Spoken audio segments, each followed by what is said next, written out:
travelers, and welcome back to the Library of Legend. I am Jack Tarlad, and this is, of course, Read and Roll, the show where we bring on a guest to play through a fighting fantasy choose your own adventure game book. Last week we had the Runaway Vagabond, and he has some terrific stats. Unfortunately, he took the crow a little bit too seriously and headed north the entire time, and he had to do it twice. He headed north, he got to Stonebridge twice, still didn't find the Hammer of Stonebridge, and he had to go back to the beginning twice, and we had to end his adventure short, but we'll be bringing him back on again another time. If you wouldn't mind doing all of the things and the stuff, get the bell rang and the subscribe button, and over on Rumble, don't forget, follow us there, get a thumb, shove it right up on in there, say hello in the chat, all those lovely things. You know how it makes me feel all warm and fuzzy inside when you stick a thumb right up on in there. Anyway, I can see a whole bunch of you are in the chat, and we'll be saying hello to you shortly. But first, we're going to bring on this week's guest. We've had him on before. He's a producer of music, a daily streamer, and he's also a top-notch nurse. You know him, you love him. It's our boy, Smu the DJ. How you doing, mate? Doing good, mate. How are you doing?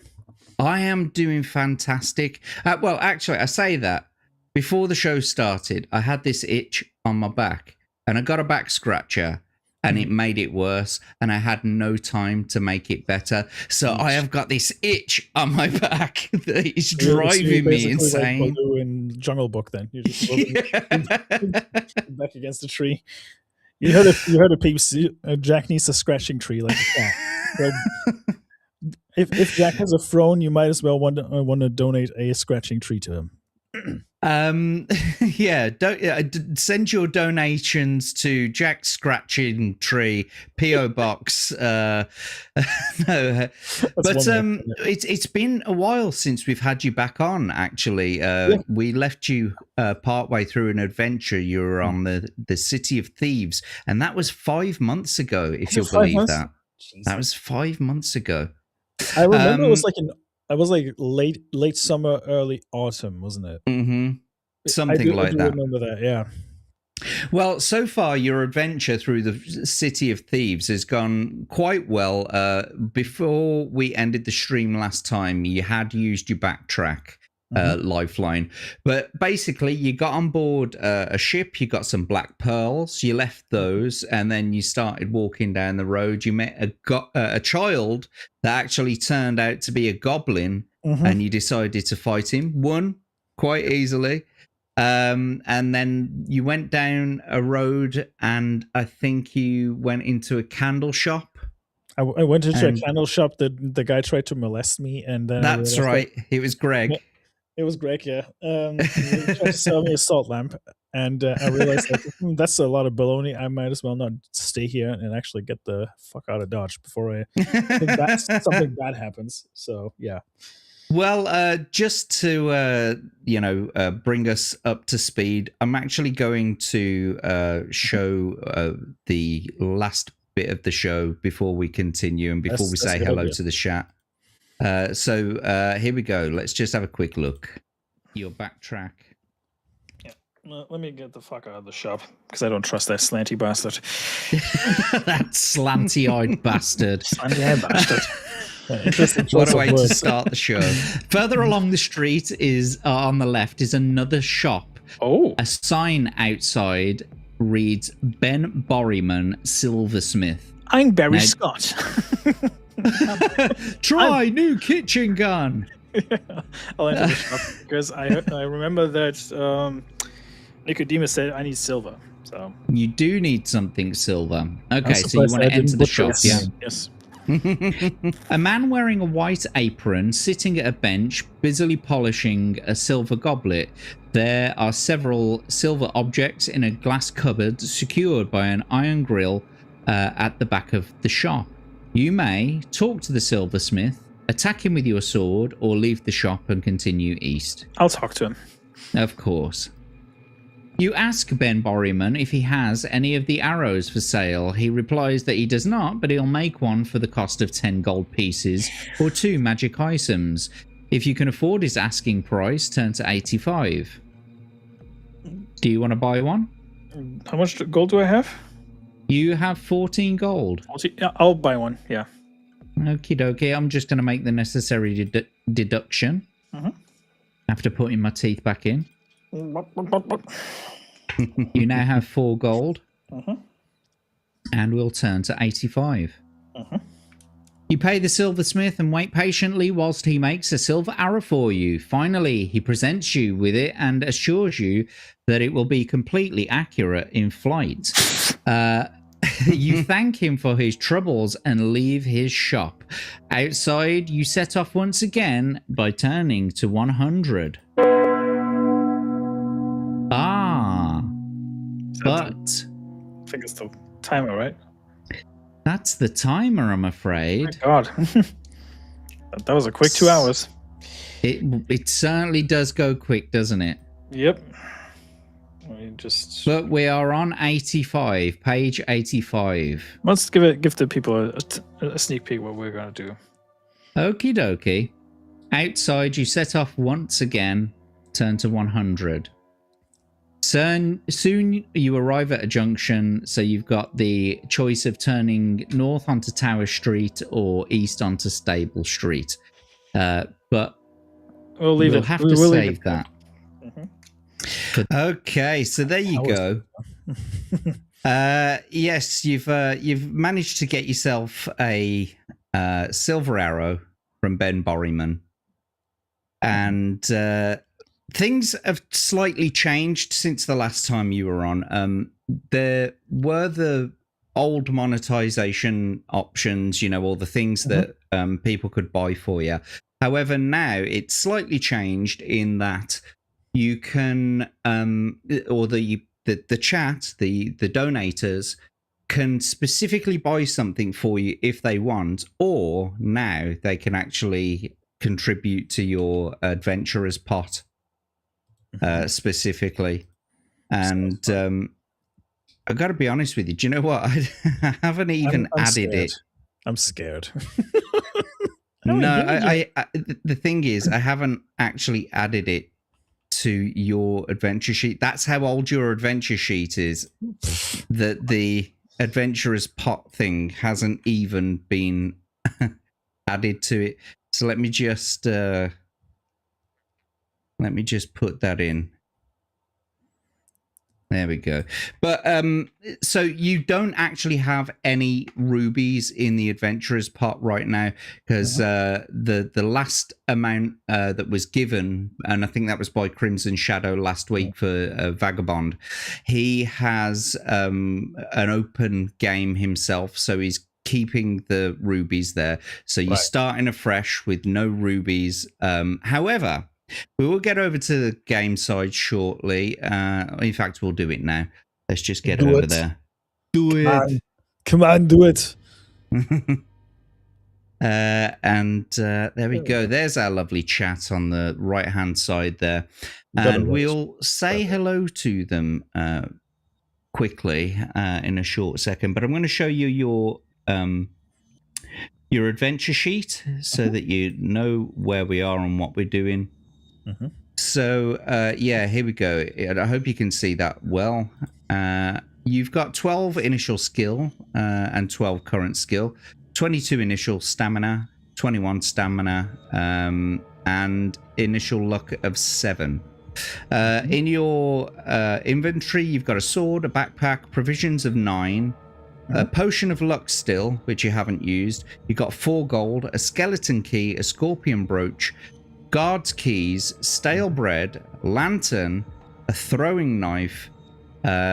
You've got an insta-kill spell. I think that was given to me by Crimson. I think it was. Yeah, I think that was like a very generous gift that you gave me last time. It was. Well done. So you can kill absolutely any enemy you like with that. Best to save it for a boss level one. You've got knuckle don't bones. insta-kill a door with it. That'll be stupid. Imagine that, like using an insta-kill spell on a door. That's like... You're not Gary. No. So... Oh, jeez. Here we go. Well, there we go. I think we've just received our first... £5. Yeah, our first donation of the stream. It's from Davyverse. Can't leave a brother Smu empty-handed. He's just donated $5 dib-dobs to you. So we're going to put those in the adventure sheet there. And thank you so much, Davyverse, for being so generous and passing on that love.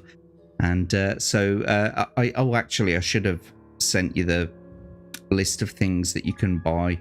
I'll send it to you on Discord now. Need to reopen it again because I thought Discord was like... Oh, all right. I'll send it to you on Twitter.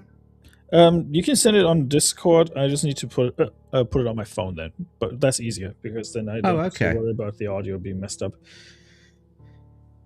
Jolly good. Yes. Yes, $5 dib-dobs donated by Davey there.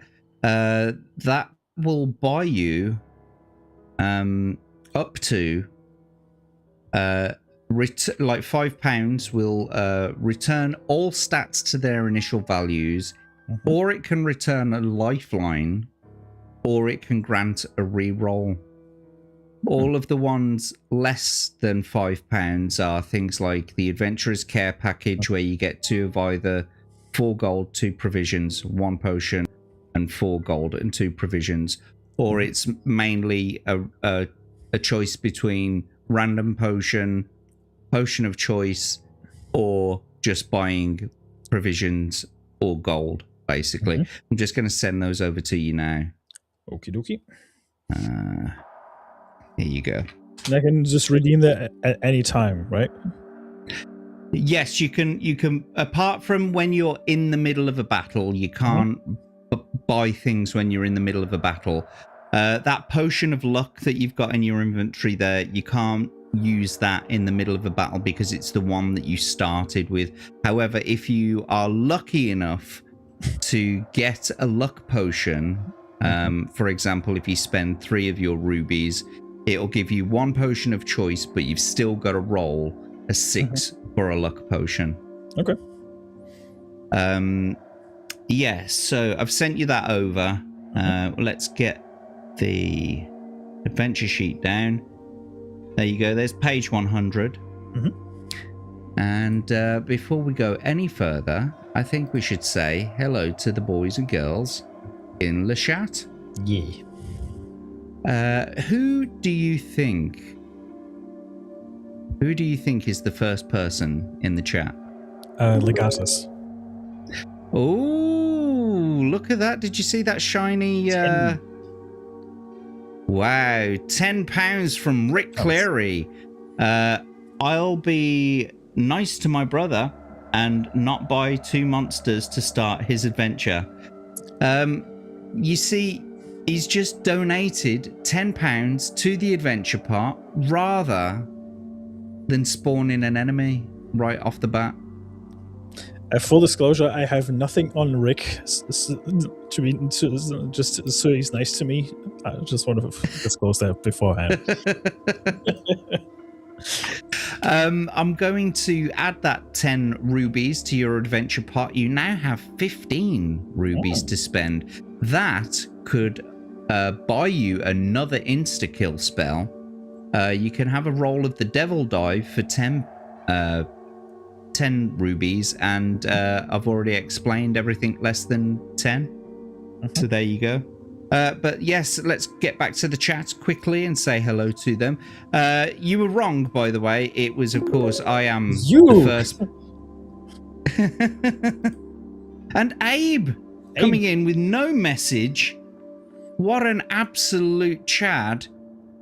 You, Davyverse, Rick, all Chads. Thank you. Another £10 from our Abe. That's putting your total now at 25 rubies. That's not the Benjamins, that's the Abejamins. The Abejamins, yeah. That's like a start. What could that buy you now? Oh, you're £5 off 30 Extra lifeline increase all stats. Ooh. Oh. Yeah. Oh. Increasing all your initial stats by 1. But Abe an says extra there is a life message, but as the well. email doesn't show. Oh, we What? got another 10. Oh, he posted a signature emote into the message. Awesome. Ah, yes. Smu the DJ, don't die so quick this time, you twat. Hey, I made it further than Dara, okay? That's already, you know? Like, I still am the record holder for quickest death. You are. Nobody's going to take that from me, but still. But yes, I was the first person in. However, you were right. Legatus Legionis is the very first person in. Thank you for being here, Legatus. Some people say he's a good mod. I say he's the best mod. He's the best. He is. Around. Nothing's going to keep him down. And we've got Daily Dysfunction. Hello, Daily. Good to see ya. Thank you for being here. By the way, thank fuck we're doing this episode today while YouTube chat is actually working now, because if we would have done that yesterday, we would have been fucked, mate. Absolutely. Yesterday, everyone had issues. It was across the board. And I think something's been going wrong with YouTube's notifications. I think they did like a notification update recently. And so it's been completely messing with everyone's notifications. Isn't it curious, though, that it only affected the English language, though? That is a bit of a chin scratcher. Numbers and foreign languages you could type. Strange that. But yes, welcome in Legatus, welcome in Daily, and we've got Davyverse saying late and Davey. Late and Abes. Yes, we were slightly late. We were just working some things out in the back. But yes, thank you so much, Abe, and to Rick and to Davey for your generous donations. We truly appreciate it. And we'll get to spending some of those donations shortly. Is it Smu? Ever since the 50s, they haven't been able to get the trains on time. I got an answer for that. That's actually okay. I am of the opinion that the Japanese should take over the German train system to make it work efficiently. You know, get the former Axis involved. Get the Italians in there as well. You know, of the Axis. Yeah, get the full Axis in there. Not just the tip. No, the full thing. And we've got a wild you in the chat too. It's me, yes. It is. And Shadow's back. What's the crack? Read and Rollers. Crimson Shadow in the chat. Welcome, my friend. You weren't looking at boobs. Backstage, was it? Yeah. Maybe we were. Maybe we weren't. Maybe they were mine. Maybe they were someone else's. Maybe I was just looking at Jack's glorious glasses for like 5 minutes, and I was like, I wonder what's behind them. You know? We all know what's behind them, mate. We all know. We've all seen them. Nothing, just the cold, dead eyes of a dungeon master. What are these like big black billiard balls called again? Where you can shake them and ask a question, and it gives you an answer. That's what your eyes are. The lucky 8 ball. The lucky 8 ball, yeah, that's the one. We've got Wendy in the chat as well. Very wintry. I can never say. Can you say the first bit of her name? Because I can't. I don't speak Dutch. Knortje. Knortje. Oh yeah, the J-E is a yeah, isn't it? Yep. Knortje Wendy. I think it's funny that the Dutch have the word like to ring the bell is bellen, right? So you hear bellen, and bellen means bark in German. So it's like bark here. Is that right? Wow. Ring here is the same as barking. Yeah, I don't speak German and I don't speak Dutch, I'm afraid. Yeah, I'm just Spanish and English. That's it. Você habla español? Un poquito, señorita. I bet you understood that, like literally, like 20% of what Bad Bunny was singing at the Super Bowl. Then, Oh, all of it. You could just tell by his dance moves. You know, rather than listen to his language, you just look at his interpretive dance. You it calling was me a stupid. loser? No, it's the fucking camera. Seriously, I need to fix this fucking camera. I'm getting sick of this fucking Zoom thing. Yarnwich has raided the stream. Yes, yes. Welcome in, Yarny. Thank you so much for the stream. I haven't got none of those fancy cutaways like Tomby does, but know that your raid is greatly appreciated. Thank you so much. Thank you. And we got Sim and Shift here as well, coming in with the siren lights. And there's Yarny with some more. Whoop, and there's Yarny calling us lame-o. I don't think that's what she meant. Takes one to know one, Yanni. But welcome in Sim and Shift and Yarnwich. Thank you so much.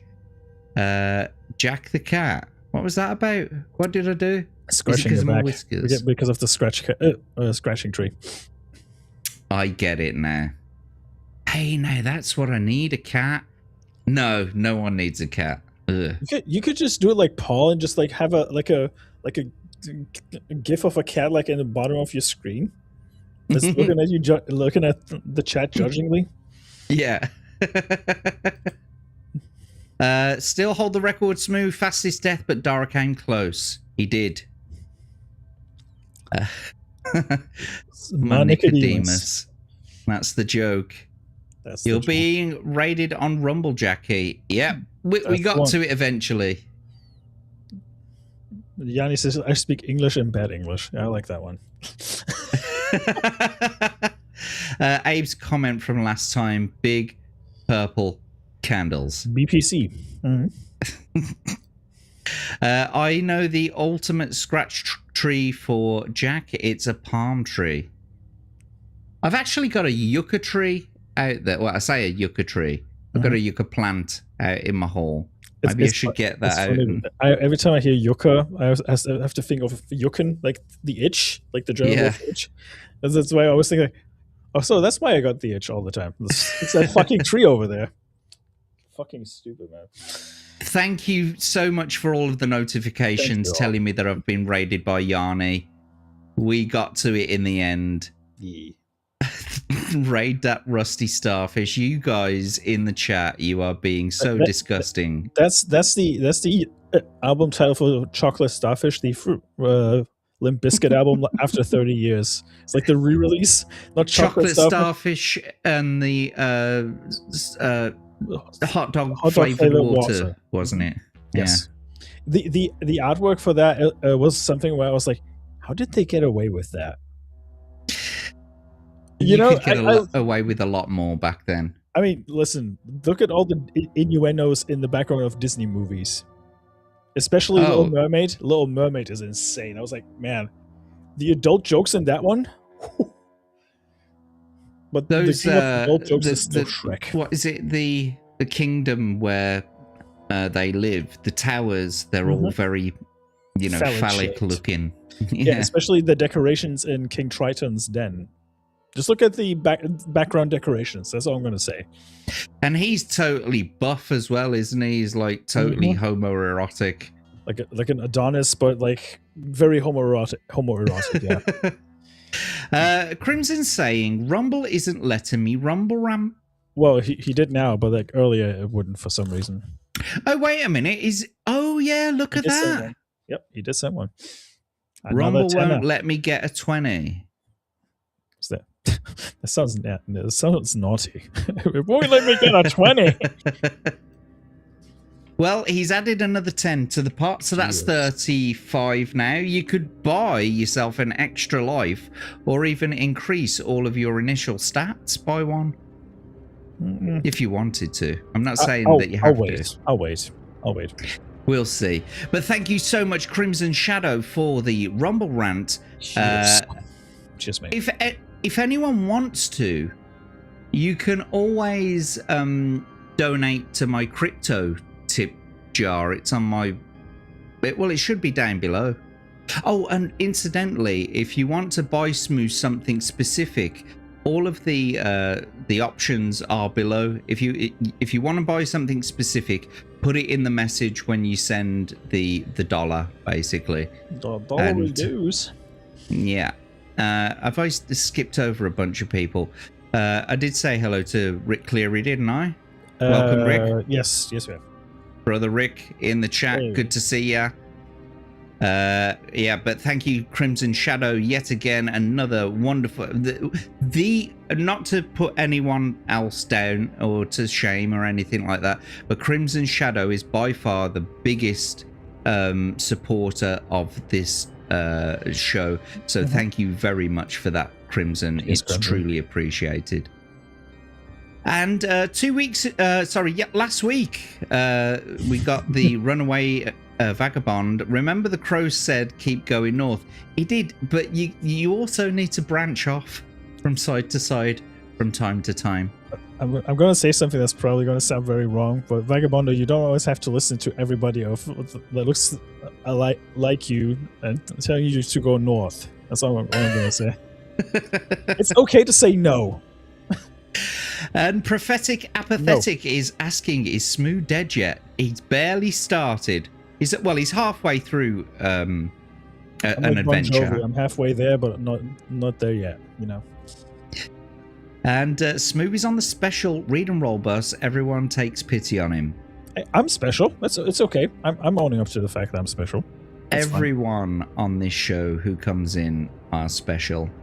What's this? Jack is the Corinthian from Sandman, all teeth and mouth behind the glasses. That's it. Just teeth and eyes. That's what I am. You know what that reminds me of? You know, like when you zoom into character models, when you have the in-game camera and you try to zoom into the body, you clip through the face. That's what it is. Actually, do you remember the first Medal of Honor on the PlayStation 2? Yes. Where it was like Saving Private Ryan. Yeah. D-Day, all that. There was one, or in fact, there was a couple of missions, but one I remember specifically is, I think it's a bridge too far, and basically you start off at the side of this bridge, and behind you there's an NPC, one of your fellow, infantry. Yeah. But don't ask me how I found out, but if you shoot him in the face with a machine gun, he doesn't die, but what happens is his gums roll back over his teeth, so it looks like he's got his lips.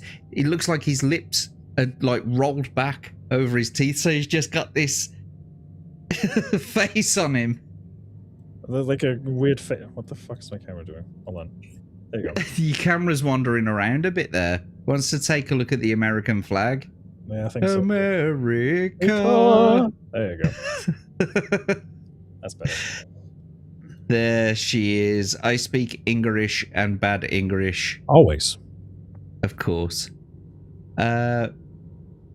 What did you just say, Davey? You are... It's one of those streams, isn't it? it's. I think it might be, mate. Yeah. Hey, Jack, what's wrong with having a cat? Wendy also confirmed that I pronounced her name right. Hashtag ACAB. All ape cats are cap. bastards. All cats are bastards. Abe cab. Yeah. You have lived 3 times. Well, you've lived once. You've just had to restart the actual game twice. Restart it twice. Sounds like the average experience on Xbox One. Love the first Medal of Honor. So good. I wish I could replay those. Do you know what? I've found a little bit of an issue with emulating PlayStation 2. They, even after all this time, they still haven't got it quite right.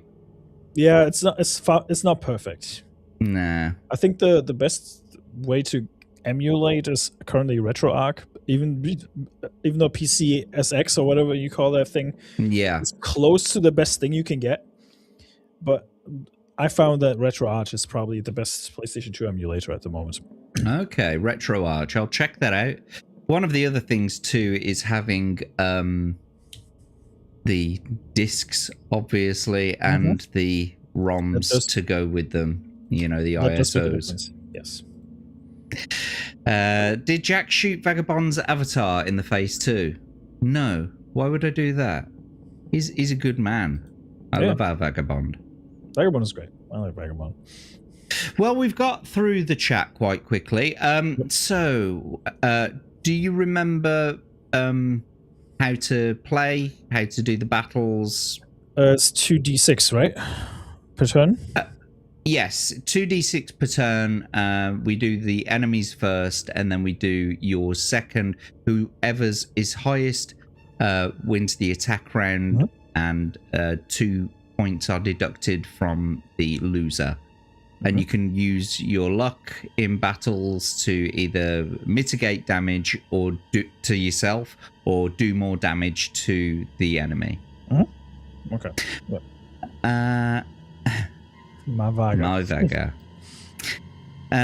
So, yes, before we carry on, though, we'll just take another look at this adventure sheet. You've got 35 rubies to start with. So, before we go anywhere, is there anything that you want to try and buy with that money, basically? Not at the moment, no. Okay. Jolly good. You could buy your backtrack back.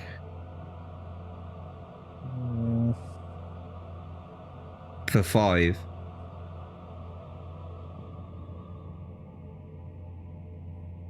I think I'll do that. I'll get the backtrack thingy just in case I mess up. Jolly good. But there we go. For now. So there you go. You've got your backtrack back, which is a good start to the episode. Yep. You're on page 100. So from here on out, I'll be logging your adventure. So if you want to go back, you can do. So here we go then. Going back to where we just showed at the end of the last episode, you soon arrive at a junction. If you wish to turn north into Tower Street, turn to 127, and if you wish to continue east into Stable Street, turn to 246. I think I'm going to continue east for the time being.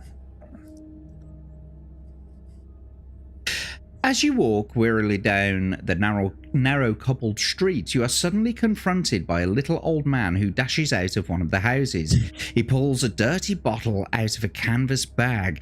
As he speaks, you can't help but staring at the large wart on his nose with its tuft of hair. He smiles and asks, would you like to pay him 2 gold pieces for a drink of his wonderful healing potion? If you wish to pay for a drink, turn to 98, and if you'd rather keep going east, turn to 363. Now, just to let you know, you're on almost your initial stamina. You're on 21 current stamina, and you have an initial stamina of 22. So even if it was going to heal you, it's not going to heal you much, and you're maxed out on the other stats as well. So if I would helps. have moved on anyway, so that after that little kid, like the goblin pretending to be a kid, I don't trust the people that much, to be honest. So you'd rather keep going? Yeah, I'd rather keep going. In the middle of the street, you see a large manhole cover. If you wish to lift the manhole cover, see where it leads, turn to 48. If you wish to keep walking east, turn to 205. Now, I don't know whether you remember this, but between the goblin and going to Ben Borriman's, you met some fishwives, and the fishwives told you that one of the fishwives told you that they'd seen hags going down into the sewers, and one of the things that Nicodemus said that you needed was hag's hair. Yeah, I'll go down the manhole and see what the witches are up to. Okie dokie. Oh, I'll just log your number 363. There we go. Wendy's saying, speaking of A Bridge Too Far, I have a personal story about that movie. Really? Well, I'd be very interested to hear it.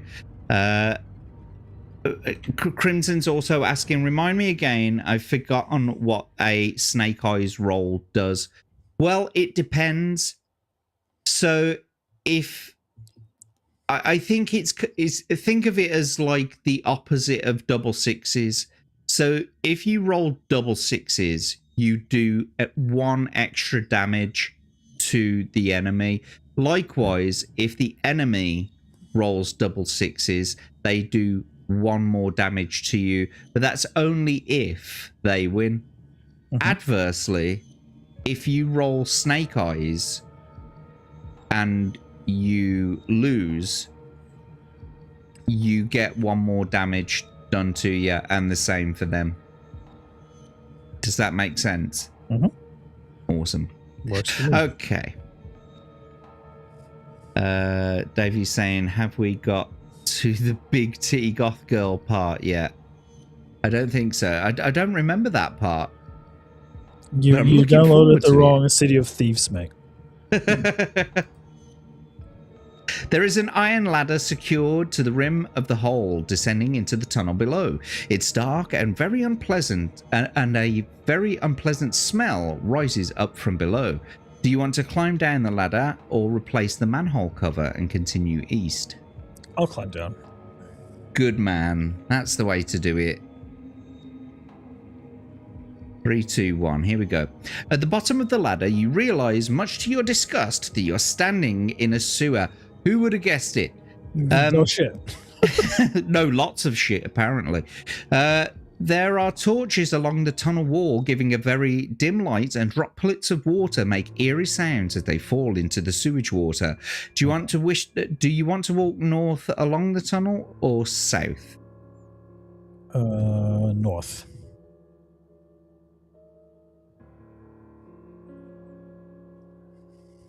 Okay, ahead of you. What are the odds? You hear the sound of squealing and frantic splashing. Long shadows are cast by moving objects coming towards you. Then you see the sleek, glistening shapes of 3 giant rats, only a few meters away from you. You may draw your sword hastily and fight each rat in turn. Okay. It's Grace Randolph. Hey. Let's go. Good old Gracie. So your first opponent has a skill of 4 and a stamina of 4. Cute. The second one has a cute. The second one has a skill of 5 and a stamina of 4, and it's 5/5 for the third one, but we'll get there when we get to it. So, are you ready for your first battle of the show? Sir. Yes, sir. Okie dokie, let's get that battle music on. And your adventure sheet up. So, for the first attack round of the first battle of the show, if you wouldn't mind, please, Smu, rolling 2d6 for your enemy. Yes, sir. A 1 and a 3 gives them 8. Oh, no, there we go. Yeah, 8. And 2 for yourself, please. That'll do it. A 3 and a 5 gives you 20. That was a super critical hit. That was easy. Bringing their stamina down to 2. Do you want to test your luck or carry on? Carry on. Okie dokie. 2d6 for the enemy, please. Oh! Ooh. A 1 and a 1. Well, it's a shame, really, because he's only got 2 stamina left anyway. Yep. But that gives them 6. And if you can roll 2d6 for yourself, please. A 1 and a 3 gives you 16, which means you win the attack round and you've won the battle. It's not my first double ones, by the way, because I don't recall rolling one last time. Yeah, the rules have changed just slightly since the last time, so... But yeah, you've beat the rat, the first rat. So the next one has got a skill of 5 and a stamina of 4. And the third one has a skill of 5 and a stamina of 5. So for the next attack round on your next enemy, could you roll 2d6, please? Oh, a little bit higher for them. 16. Still doable, though. I mean, you've got 12, which is the highest initial skill you can get. So 16 for them. And 2 for yourself, please. Not terrible. A 4 and a 4 is 20. That definitely beats their 16, which means we'll bring their stamina down to 2. Just keep going. Okay, 2d6, please. I'm going to take it as a 4 and a 1. Yep. There you go. That's 10 for them. And 2d6 for yourself, please. A 2 and a 6. That's 20 for you. 10 for them. Congratulations. You've won the attack round and you beat back the second of your rat enemies. Right, 2d6 for your enemy, please. A 6 and a 2 gives them 13. And then 2d6 for yourself, please. A 5 and a 5 gives you 22. You are rolling some bangers at the moment. I'm shocked. Remember the first game I played where I mostly rolled high for the enemies and stuff for myself? Well, the problem was in that first... the second game, because your first game, you died to the mammoth. It was like a boss fight on your first decision. But when you played it again, you actually got all the way through to... this was Caverns of the Snow Witch, by the way, boys and girls. You got to the dude with the prism and the knife, and you had to keep rolling for luck. And you got into that death loop, didn't you? That was horrible. But yeah, thanks. So, 2d6 for your enemy, please. The enemy now has 3 stamina. A 1 and a 3 gives them 9. 9? 9!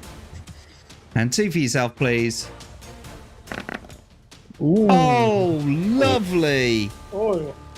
Look at what you did there. And remember what I said, when you roll double 6s, you do that 1 extra damage, which means not only have you won the attack round, you have scored a massive critical hit on the enemy, and that's it. Your battle is over. Good work, my friend. Cheers. That was a banger of an opening battle, that was. That was good. Consistent rolls, too. I'm actually kind of happy. Okay, let's just see what they're saying in the chat before we move on.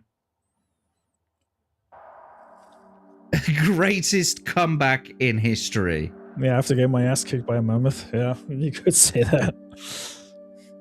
Yes, I called them fishwives because they were sitting there like mending nets and just... They were in a little fishing village, and so they were, you know, mending nets and talking nonsense to one another. Just old, smelly, fishy women. What else? Remind me again. Oh yeah, we've spoken about that. It's yada yada. She actually elaborates on that story. Excellent. Here we go. Well, my uncle had a security company, and the makers of the movie asked him to secure all of the film locations. That is impressive. A few decades later, I was at his house and we watched the movie, and he gave me a lot of behind-the-scenes stories. Since then, I can't watch the movie in a normal way. That is a fantastic story. What was it you said? Sorry, Smu. I don't know. I overspoke you both times. No, it's fine. It probably wasn't relevant to the conversation anyway. Okay. But what was the second thing you said about that? It's actually lovely to have like a little backstory to that, but I can understand that you view the movie different after that. Absolutely. It's, it's kind of like, a don't meet your heroes sort of situation, or, as soon as you know how the special effect was done, it takes the magic away of the special effect. It is like when you think of all the behind the scenes of Game of Thrones, when was it Daenerys has the dragon in her hand? It's actually a giant green ball. That's you right. don't look at that scene the same way after that. It's like, yeah, she's holding a green ball. That's it. It's like immersion broken. Because it was realistic. Yep. But anyway, congratulations, Smu. Thank you. You've made a terrific comeback. So 28, here we go. While you were fighting the giant rats, you thought you saw someone or something skulking in the shadows ahead. Do you wish to continue further north along the tunnel, or would you rather turn around and walk back to the entrance hole? I mean, let's face it, YOLO, right? So let's continue. You're only here once. Yep. Well, that would be Yo-ho, wouldn't it? Yo-ho, yeah. I like that, though. Yo-ho instead of YOLO. You're only here once. Mm-hmm. Okay, with your sword still dripping with the blood of the rats, you walk further along the tunnel. The ledge you were walking along is narrow and slippery, and you have to tread carefully as to not fall into slow-flowing sewage channel. The tunnel gradually bends around the corner to the right, and as you follow it round, the silence is suddenly shattered by the sound of running feet and a wailing scream. Coming straight at you, wild-eyed, with flailing arms and contorted... I think that's supposed to be a contorted... Flailing arms and a contorted face. Yeah. Yeah. Uttering demon sorcery is a white-haired old woman dressed in rags. She is a hag. It's Kathy Griffin. Don't she look like Pennywise now? She does, yeah. It's horrifying. Do you possess a potion of mind control? No, I don't. No, you don't. Unless I'm misremembering, but no, I don't think so. No. You don't? No. Yeah, so... I'm trying to think of what to do now. Hang on, 265, let's... Because I'm trying to think of a way for you to backtrack this if you want to. That's all. Anyway, you don't have the item, so 390. The hag is conjuring a spell which instills terrible fear in you. Your mind is full of illusions and you think you are being burned alive with a crowd of skeletal faces looking on gleefully. You swing your sword around blindly trying to hack at the faces laughing at you. Test your luck. If you're lucky, you swipe the sword... a swipe from your sword cuts into the hag. If you're unlucky, your sword merely cuts through the air. So... at this point, do you want to use your backtrack and I'll take you back to the point before you couldn't make a choice to turn back? However, don't forget, you're not in a battle, so you could... so just to remind you, you've got 7 luck, which is right on the cusp of starting to be unlucky.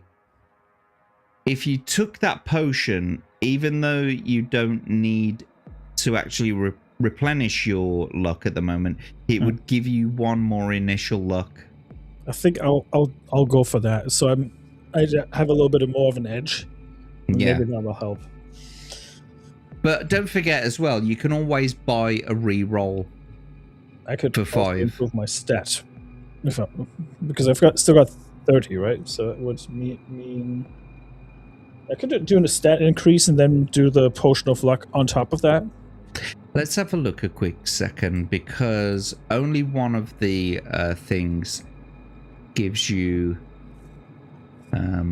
The 30 gives me an extra life or increases all initial stats. That's right, it does. So I'm thinking maybe increase all my stats by 1 and then put the potion on top of that. So I have like 9 luck. That would mean that you've got 9 luck. It would also mean that you've got 12 initial skill and 12 initial stamina. Sorry, 23 initial stamina. Yeah, I think that'll be worth it. I'll go for that. So you're going to spend the entire 30 right now? Yes. Okay. Well, there you hear it, folks. He's gone for the big one. And it's the one that it's the highest tier thing that you can buy on the list, short of someone trolling you with the £50 donation, reducing all of your stats by 1. So there you go then. You've now got 13, 23, and we'll put that up to 9. So yeah, right. Pardon? Because I would have a luck of 8, right? Because it goes up by 1. Because I have a. But you said you were going to drink the potion of luck as well. Yeah, that's why. Yeah. Okay.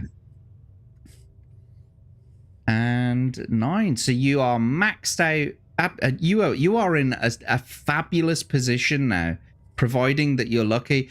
The only other thing that I would have said to you was you can't buy a reroll now. That's fine. Okay. So if you get above 9 on 2d6, all of that would have been for nothing. So, without further ado, if you wouldn't mind rolling 2d6, please, and you've got to get 9 or below to be lucky. Oof, well, you definitely did it. Close enough, eh? Yeah, that's close enough. You were lucky. So congratulations. There you go. We've reduced your current luck down to 8 as well now because you've just used 1. So let's get back to the story. If you're lucky, you swipe from your sword, cuts into the hag, turn to 144. The hag screams as your sword cuts deep into her arm. Her concentration is lost and the spell is broken. Your mind clears and you are able to face her with your sense acute again. From out of her clothing, the hag pulls a dagger with a long shimmering blade. You are eager to fight her. So I am eager to fight her, especially after that mind control bullshit. I know, right? The women, trying to manipulate you. Here we go then. I've been there. I know, right? Here we go then. So 2d6 for your enemy. Oh, hang on. 7 and 7. That's what it is. 7 and 7. There we go. Okay, 2d6 for your enemy, please. A 5 and a 2 gives them 14. Let me just clear the old scores. 14 and 2 for yourself, please. Oh, a 5 and a 4 instead gives you 22. You win the attack round. Well done. No, Atom, I'm not dead yet. Reducing their stamina down to 5. Would you like to test your luck or carry on? Carry on. 2d6 then, please. A 2 and a 4 gives them 13. You're weakening them. And a 3 and a 3 gives you 19. You won the attack round, bringing their stamina down to 3. Test your luck or carry on? Carry on. 2d6, please. A 4 and a 1 gives them 12. And a 6 and a 4 gives you 23. That's a good blow there. That is. And their stamina is now 1. Okay. Do you want to carry on? Carry on. 2d6. 5 and a 5 is 17. Ooh. Jesus. Good job, my friend. You win the attack round and you also win the battle. Congratulations, you did it. Woohoo! You might want to check Rumble, by the way. Oh, I've just seen a few things come in over the tannoy in the back here. I'm hearing some sirens wailing. Let's have a quick look.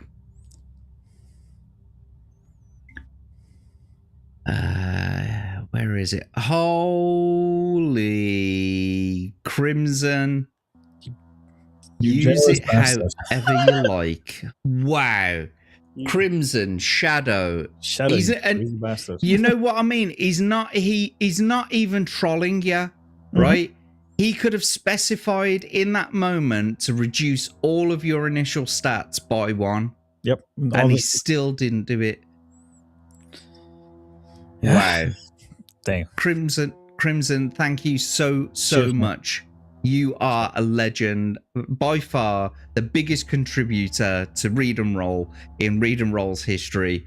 Thank you so much. Thank you very much. So now you have another 50 rubies to play with. You are going to be unstoppable. If this continues, yeah. I don't even know what to say. It's incredible. It's incredible, yeah. I'm so gobsmacked by that amount. That's one of the highest donations, if not the highest donation on the channel so far. No one's ever gone for the top tier donation. I know that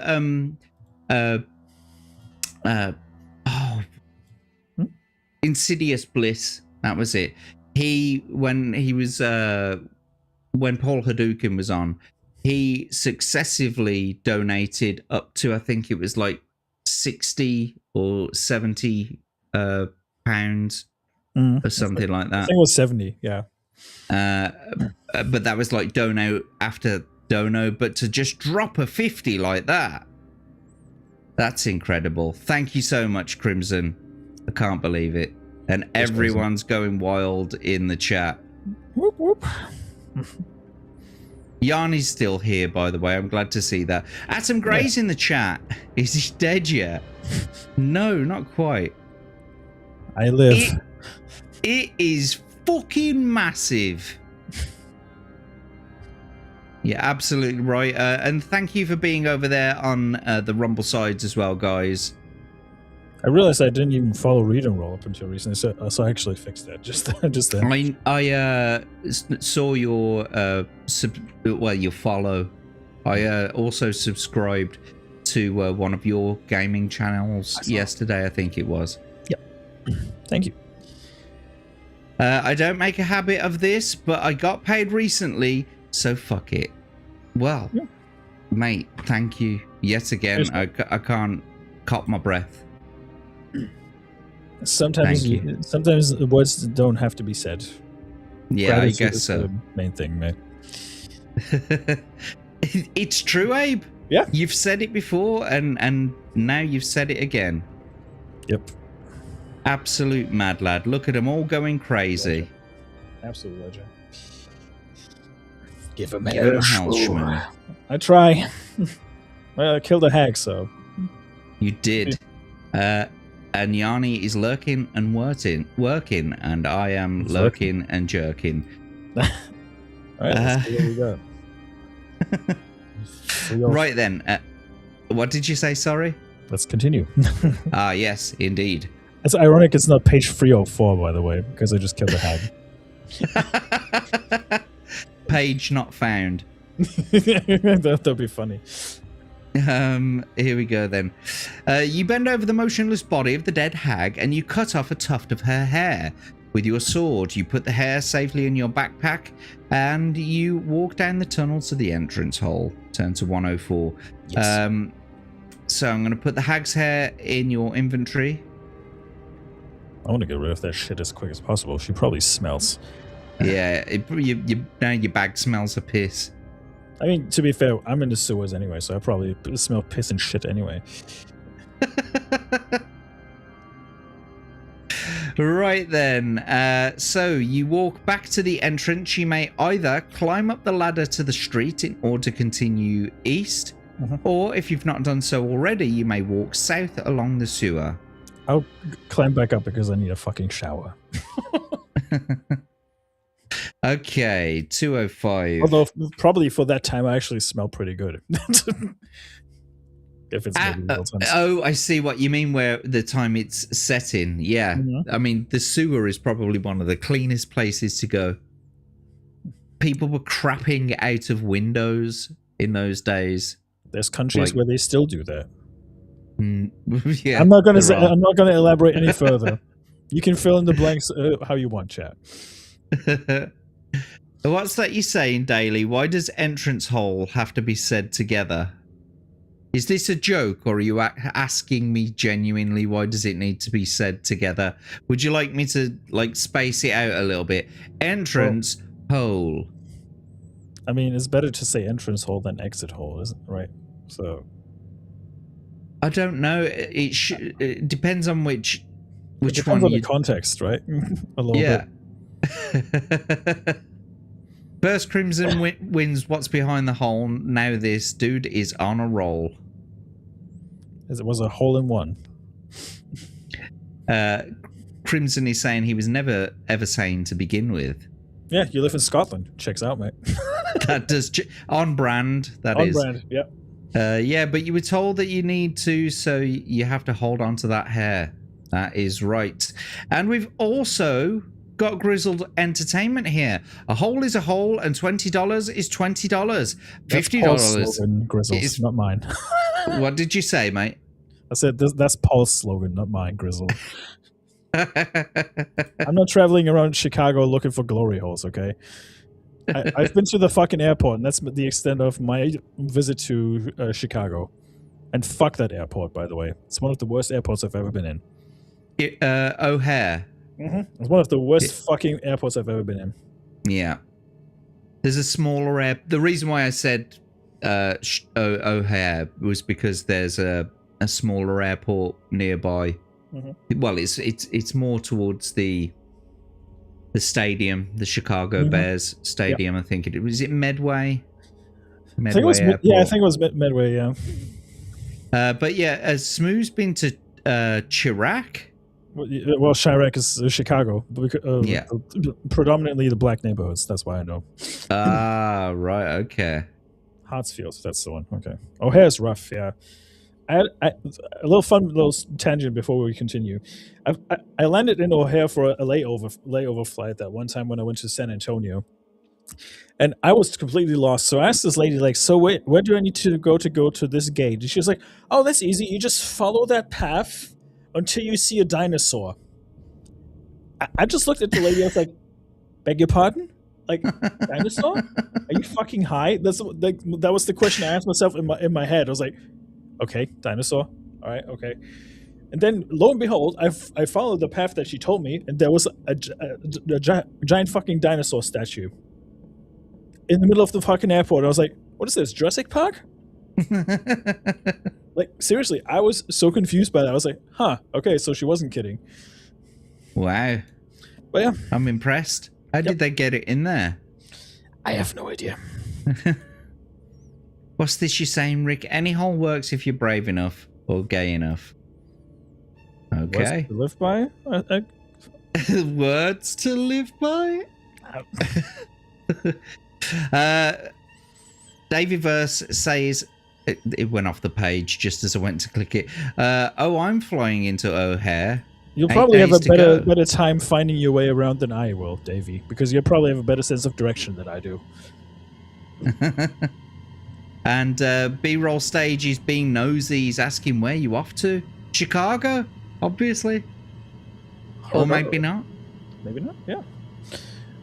And Yarnwich says, welcome to American airports. I've been to a few. O'Hare's the worst one. I've been to Denver. I actually had a layover there once.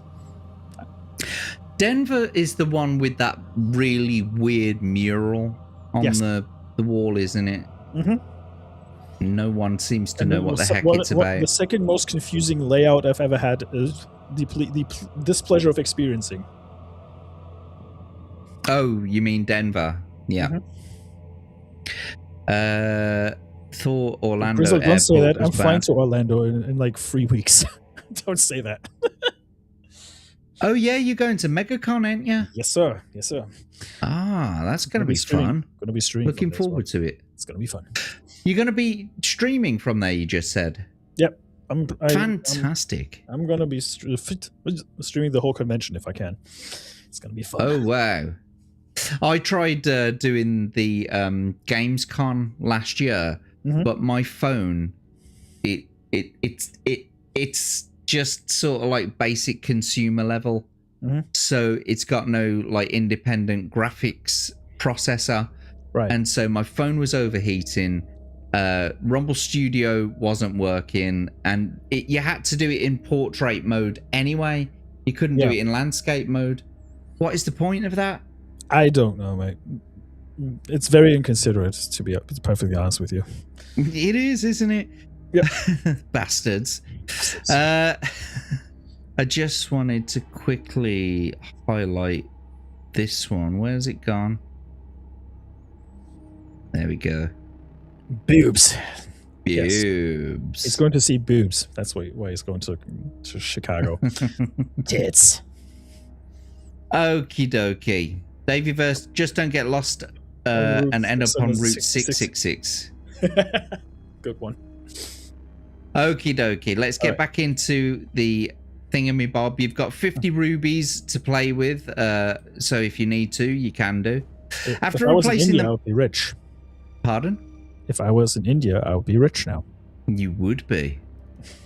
All the rubies that they had, we stole anyway. True. I think there's maybe one of them in the crown jewels, isn't there? Anyway, after replacing the manhole cover, you set off east again. Everything seems a little too quiet and you begin to feel nervous. Ahead of you, you see that Stable Street turns sharply to the left. Do you wish to walk around the corner or walk back to the T-junction and turn right onto Tower Street instead? I'm feeling lucky. I'll go around the corner. Okie dokie. 44 it is. Standing in a line across the street are 3 tall men, each armed with a spiked club. You notice that each has a red star tattooed on his forehead. They are vagabonds. Vagabonds, huh? My vaggers.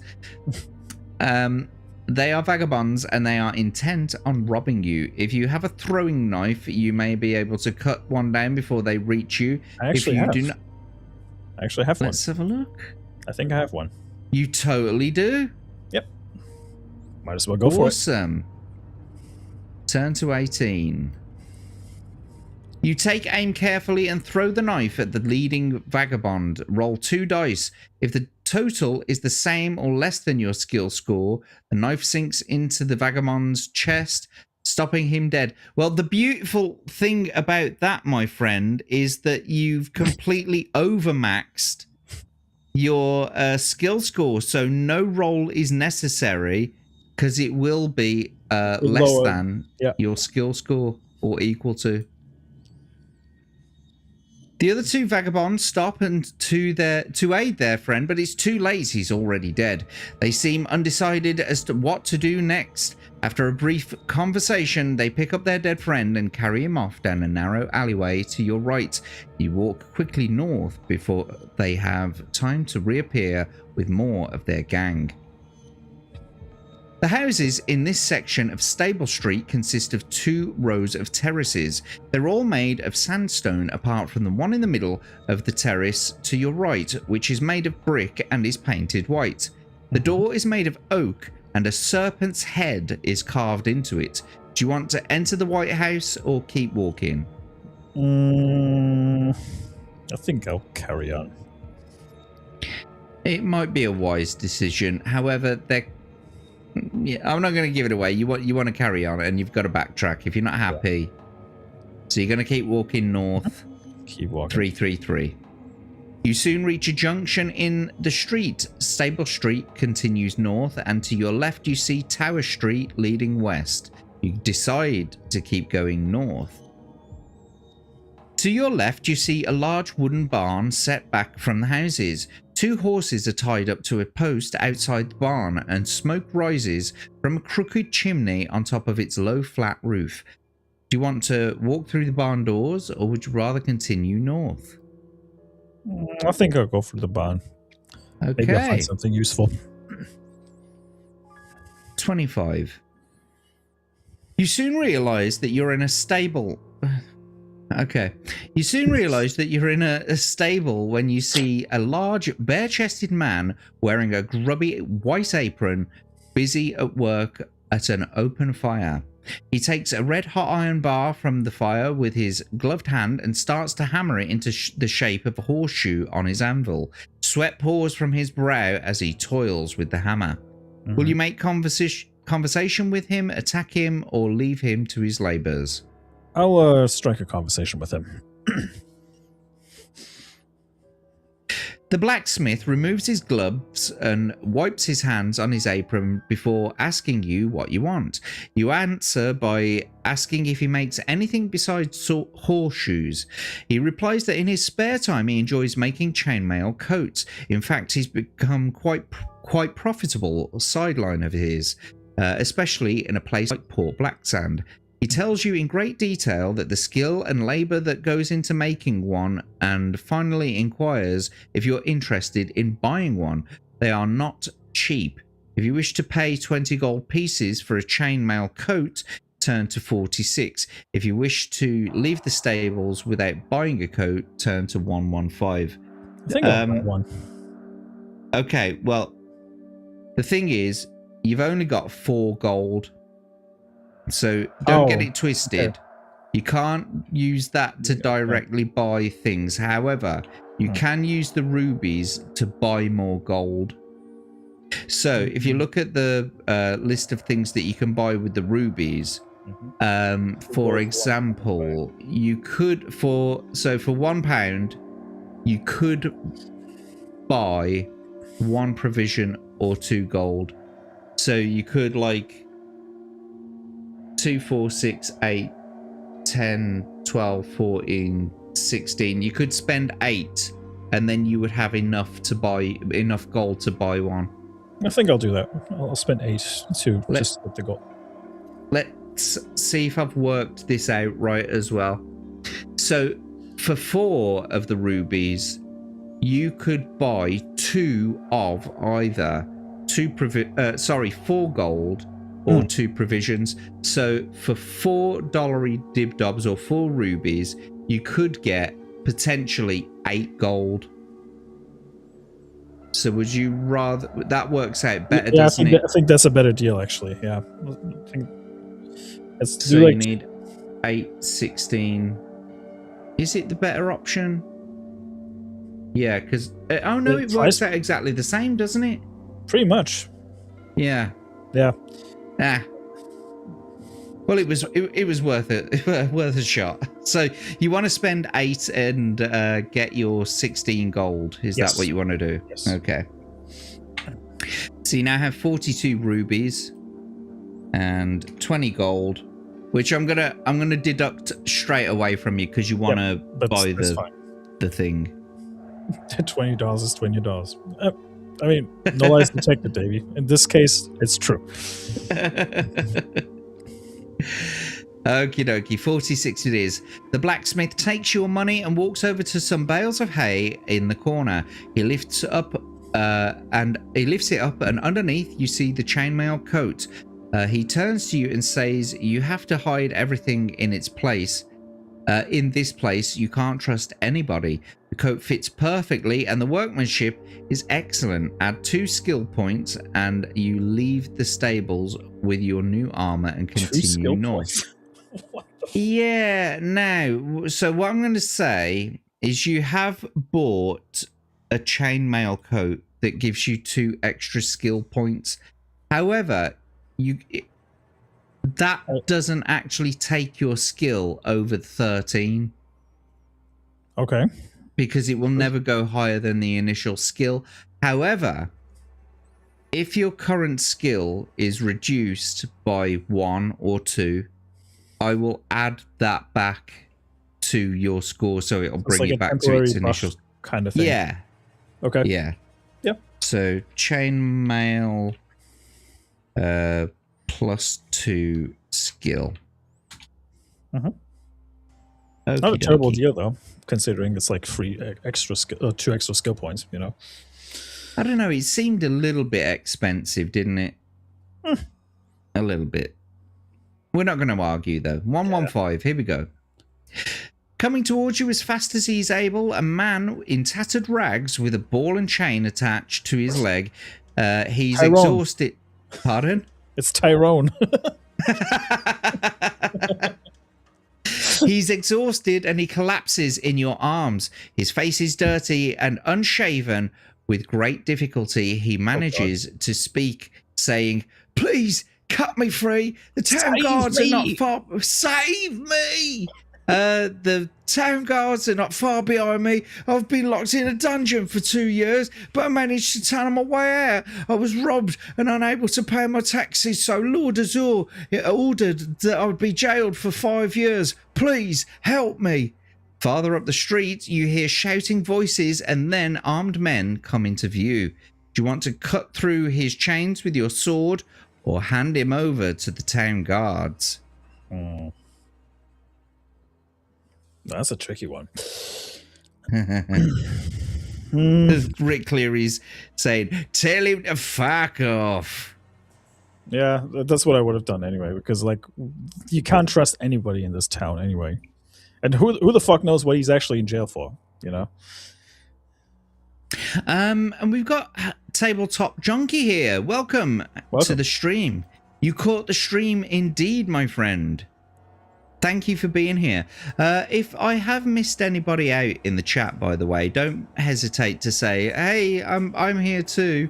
You've gone past me, because I do it to Yarnwitch all the time. She obviously has quite a few people messaging her, and so often it feels personal when she misses all of my chats and reads everybody else's. But I understand that it's a thing that can happen. So it does happen sometimes. Yeah. But yes, welcome in Tabletop Junkie. It's good to see you. And so this choice, what are you going to do, Smu? You're going to cut through his chains or hand him over? Might as well hand him over, because I don't know what the fuck he's doing. I'm just a stranger in this town, so I don't want to get too involved in the whole shebang. So sounds good to me. 274 then. The guards are pleased that you've caught their wanted man. They tell you that he's an escaped murderer. The chief guard hands you 5 gold pieces, saying, "Here's your reward, but you won't be getting another one. He won't escape again." You watch for a short while as they lead the shouting murderer away before continuing north along Staple Street. Nice. You got a little reward there, and you got 5 gold. Oh, that's 5 gold back from the armor that I just bought. So exactly. So, not a bad deal. On the right-hand side, the houses are separated from the street by a wooden fence with shrubs. Trees, bushes, and flowers are behind it. There is a turnstile in the middle of the fence, by the side of which reads a sign: "Public Gardens, entry fee 1 gold piece." Do you want to go in or keep walking? I wouldn't. One of the things that you need is a lotus flower. I mean, it's just 1 gold, right? So yeah, might as well get in there and check it out. Okay, now you have 4 gold. Yes, sir. Yeah, good thing I got the golden deed, Crimson. Exactly. We have got some very generous people in our chat, yes, I must say. Yeah. And who's this? Johnny Boy Gaming coming in to say hello on the Rumble side. Welcome in, my friend. It's a pleasure to see you. Yeah, Crimson. Good thing you got that gold. Yanni, it is personal with you. Or is it? You see, I can't see with my old man's eyes whether that's a heart and a finger and or a heart and a thumbs up. It's this one. It's this Oh, one. okay. She says she's kidding, but I know she's not kidding. I know she actually she hates me. Hates me. Hates me. That's never gonna get old. Nope. Never. Okay, so we're going into the garden then. Here we go. Sir. Yes, sir. 370. You place the coin in a slot and walk through the turnstile. Although the flowers and shrubs are not outstanding, you are nevertheless surprised that such a place exists in Port Blacksand. I'm speech jamming myself again. The gardens are not very large, extending back some 60 meters to where some houses back onto them. There are two paths to follow, one which runs around the edge of the gardens and one that leads directly into the center, where there's some topiary. Each shrub has been cut into the shape of an animal, and you decide to take a closer look. The path leads into a small paved area surrounded by animal-shaped shrubs. In the middle, there is a stone plinth upon which sits a large earthen bowl containing flowers. There is a painted sign which reads, "Do not pick the flowers." Do not redeem the flowers. The gardener is nowhere to be seen, and there is nobody else about.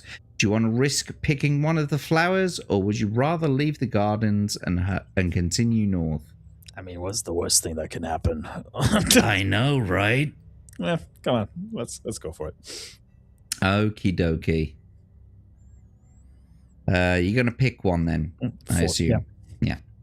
As soon as you pluck one of the flowers, you hear a noise of rustling leaves. 3 of the animal-shaped hedges have uprooted themselves and are closing on you. Do you have a ring of fire? Johnny Cash has one. I don't think I have. I'm just looking through your doobies. You don't.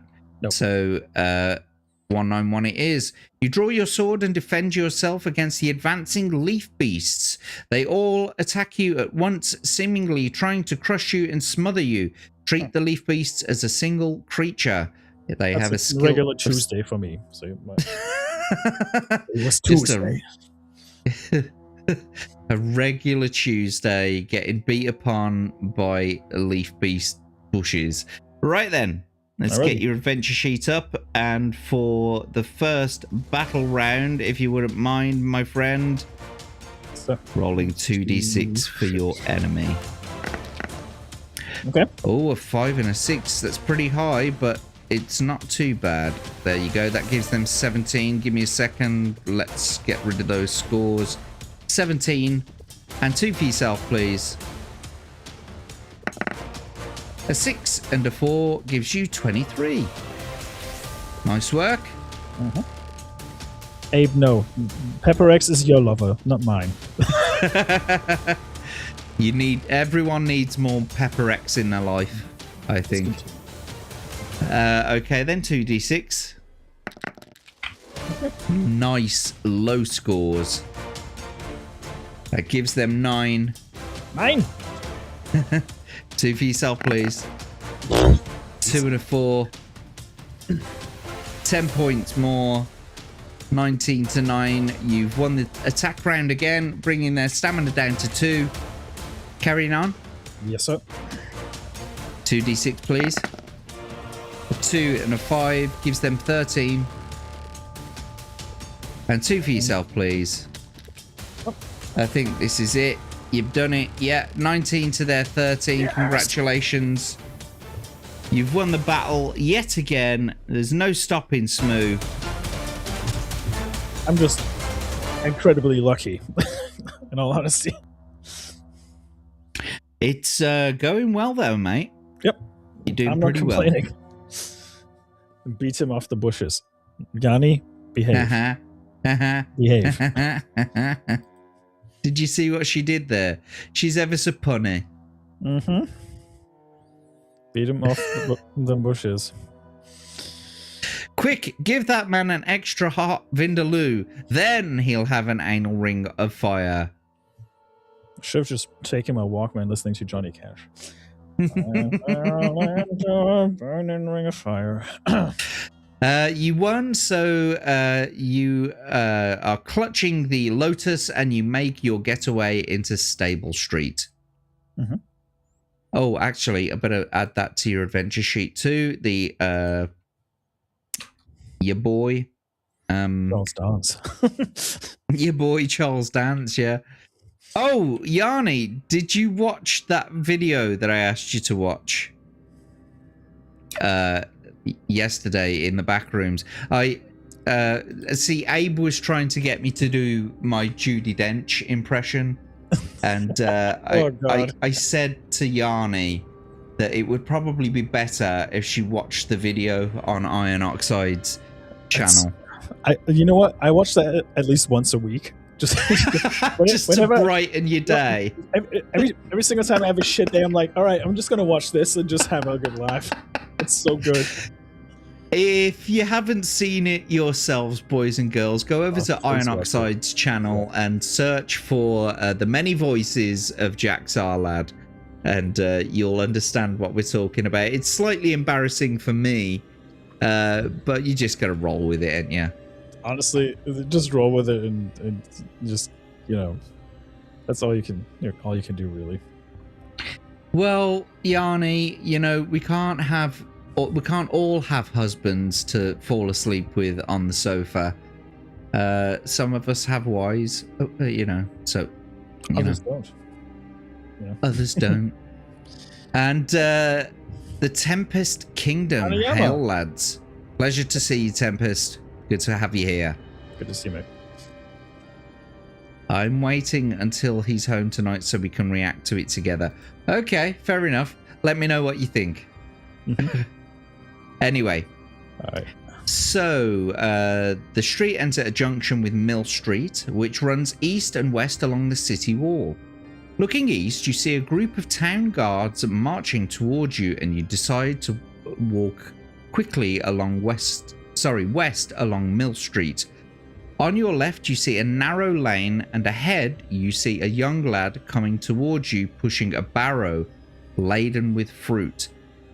If you wish to walk down the lane, turn to 182. If you wish to buy some fruit from the barrow boy, turn to 160. I'll continue on, because I don't think these fruit are good somehow. I'm a little skeptical. I've got a feeling you may have seen someone else playing this game. No. I'm just very weary because it's a town full of thieves, and he's coming out of a narrow path, and he randomly has fruit with him. Like, well, maybe I'm Scott from Snow White. I don't know. 182. The lane ends at a small shop. On the glass-painted door is a sign that says Jimmy Quicktint, the best tattooist in town. A tiny bell rings as you push the door open, and a fat man wearing purple silk smiles in greeting. You are surprised to see that his arms, hands, and feet, and even his face are completely covered in colourful tattoos. He grins and says, "Practice what you preach." You tell him that you require a yellow sun to be tattooed on your forehead with a white unicorn in the center of it. He replies it is a simple task, but it will cost you 10 gold pieces. You are currently back at that situation where you only have 4 gold pieces. So you could spend some more money. I will yeah. So what is that? It's 2, 4, 6, that's 3. So 39 you're on now. I assume you want to get taken up to 10 gold. Yes. Yeah, okay. Well, I'm just going to reduce it. Well, actually, no, because that's not what it says in the... What's it? So you got 10 gold. Well, technically I have 4 because I spent 1 gold on the thing, right? No, I've already deducted that. Oh, you deducted that, you had 5, and then I deducted it when you spent the penny. Yeah. So now you've got 10. You can afford his high price. Let's turn to 279. He takes the money and motions you to sit down on a wooden stool. After a long and painful process of repeatedly pricking your forehead with a sharp needle, he applies the indelible inks. That doesn't make sense. After a long and painful process of repeatedly pricking your forehead with a sharp needle, he He applies the indelible inks. You look in the mirror on the wall and find your new appearance somewhat strange. You shrug your shoulders and you leave the shop. Okay, we'll turn to 307 shortly, but I'm going to take those 10 gold away now. You now have 0 gold, but you could buy more if you wanted to. Exactly.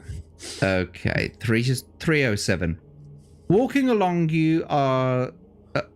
walking towards you along the street are 2 huge guards wearing the black uniform of Lord Azur. As they get closer to you, you can see that they are trolls, brutal mercenaries employed by Lord Azur as Imperial elite guards. To your right, there is a tree which reaches almost to the top of the city wall. If you wish to risk walking past the trolls, turn to 290. If you wish to climb the tree in order to get over the wall, turn to 11. I'll risk walking past them. 307. Okay, we're going to walk past them 290. You try to walk nonchalantly past the trolls, but they suspect something is odd about you and call you over to them. They ask you where you live, and you reply that you are only in Port Black Sand on a trading mission. The trolls laugh scornfully and ask to see your pass. Do you have a merchant's pass? You do not. I don't know. I don't, but that's fine. 335. The larger of the 2 trolls tells you that you are under arrest for being in Port Black Sand without authorization.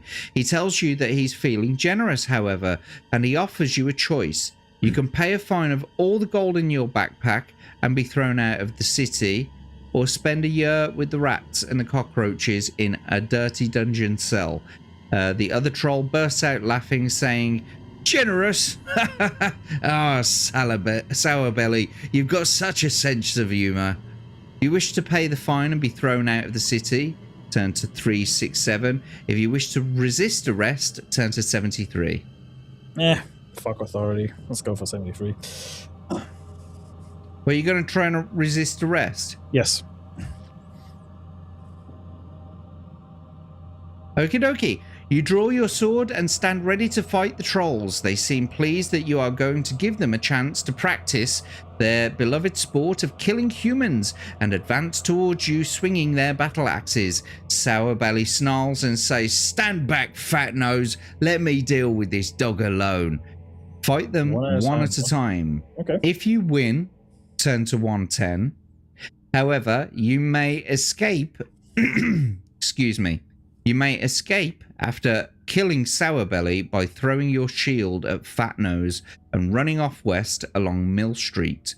You'll lose 1 skill point, but not really, because you've still got that chainmail. So, all right. Once you've killed Sourbelly, you could escape, but you don't have to. I don't think it's worth the risk to just throw the shield at him. I think I'm just going to dispatch both of them if possible. Good man. That's what I like to hear. Now, this is a boss level fight, almost, because of the high skill and the high stamina. So they have Sourbelly has a skill of 10 and a stamina of 11, while Fat Nose has a skill of 9 and a stamina of 10. So let's see about killing them then. Yes. Right. Let's get the music on, and for your first roll this battle, please will you roll 2d6 for your enemy. Let's push through the sheet yet. A 6 and a 4 gives them 20. We're still on the quest sheet, by the way. Oh, shite. There you are. Thank you for telling me. Yeah. Gives them 20. 2d6 for yourself, please. 4 and a 3 gives you 20, which means that you've parried blows. 2d6 for the enemy, please. Oh, shit. Sugary plums. That's 22 for them, and they've rolled double sixes, so they'll get the boon if you don't roll higher than them now, basically. So roll 2d6 for yourself, please. 6 and a 3 gives you 22 as well. You lucky bastard. Yeah.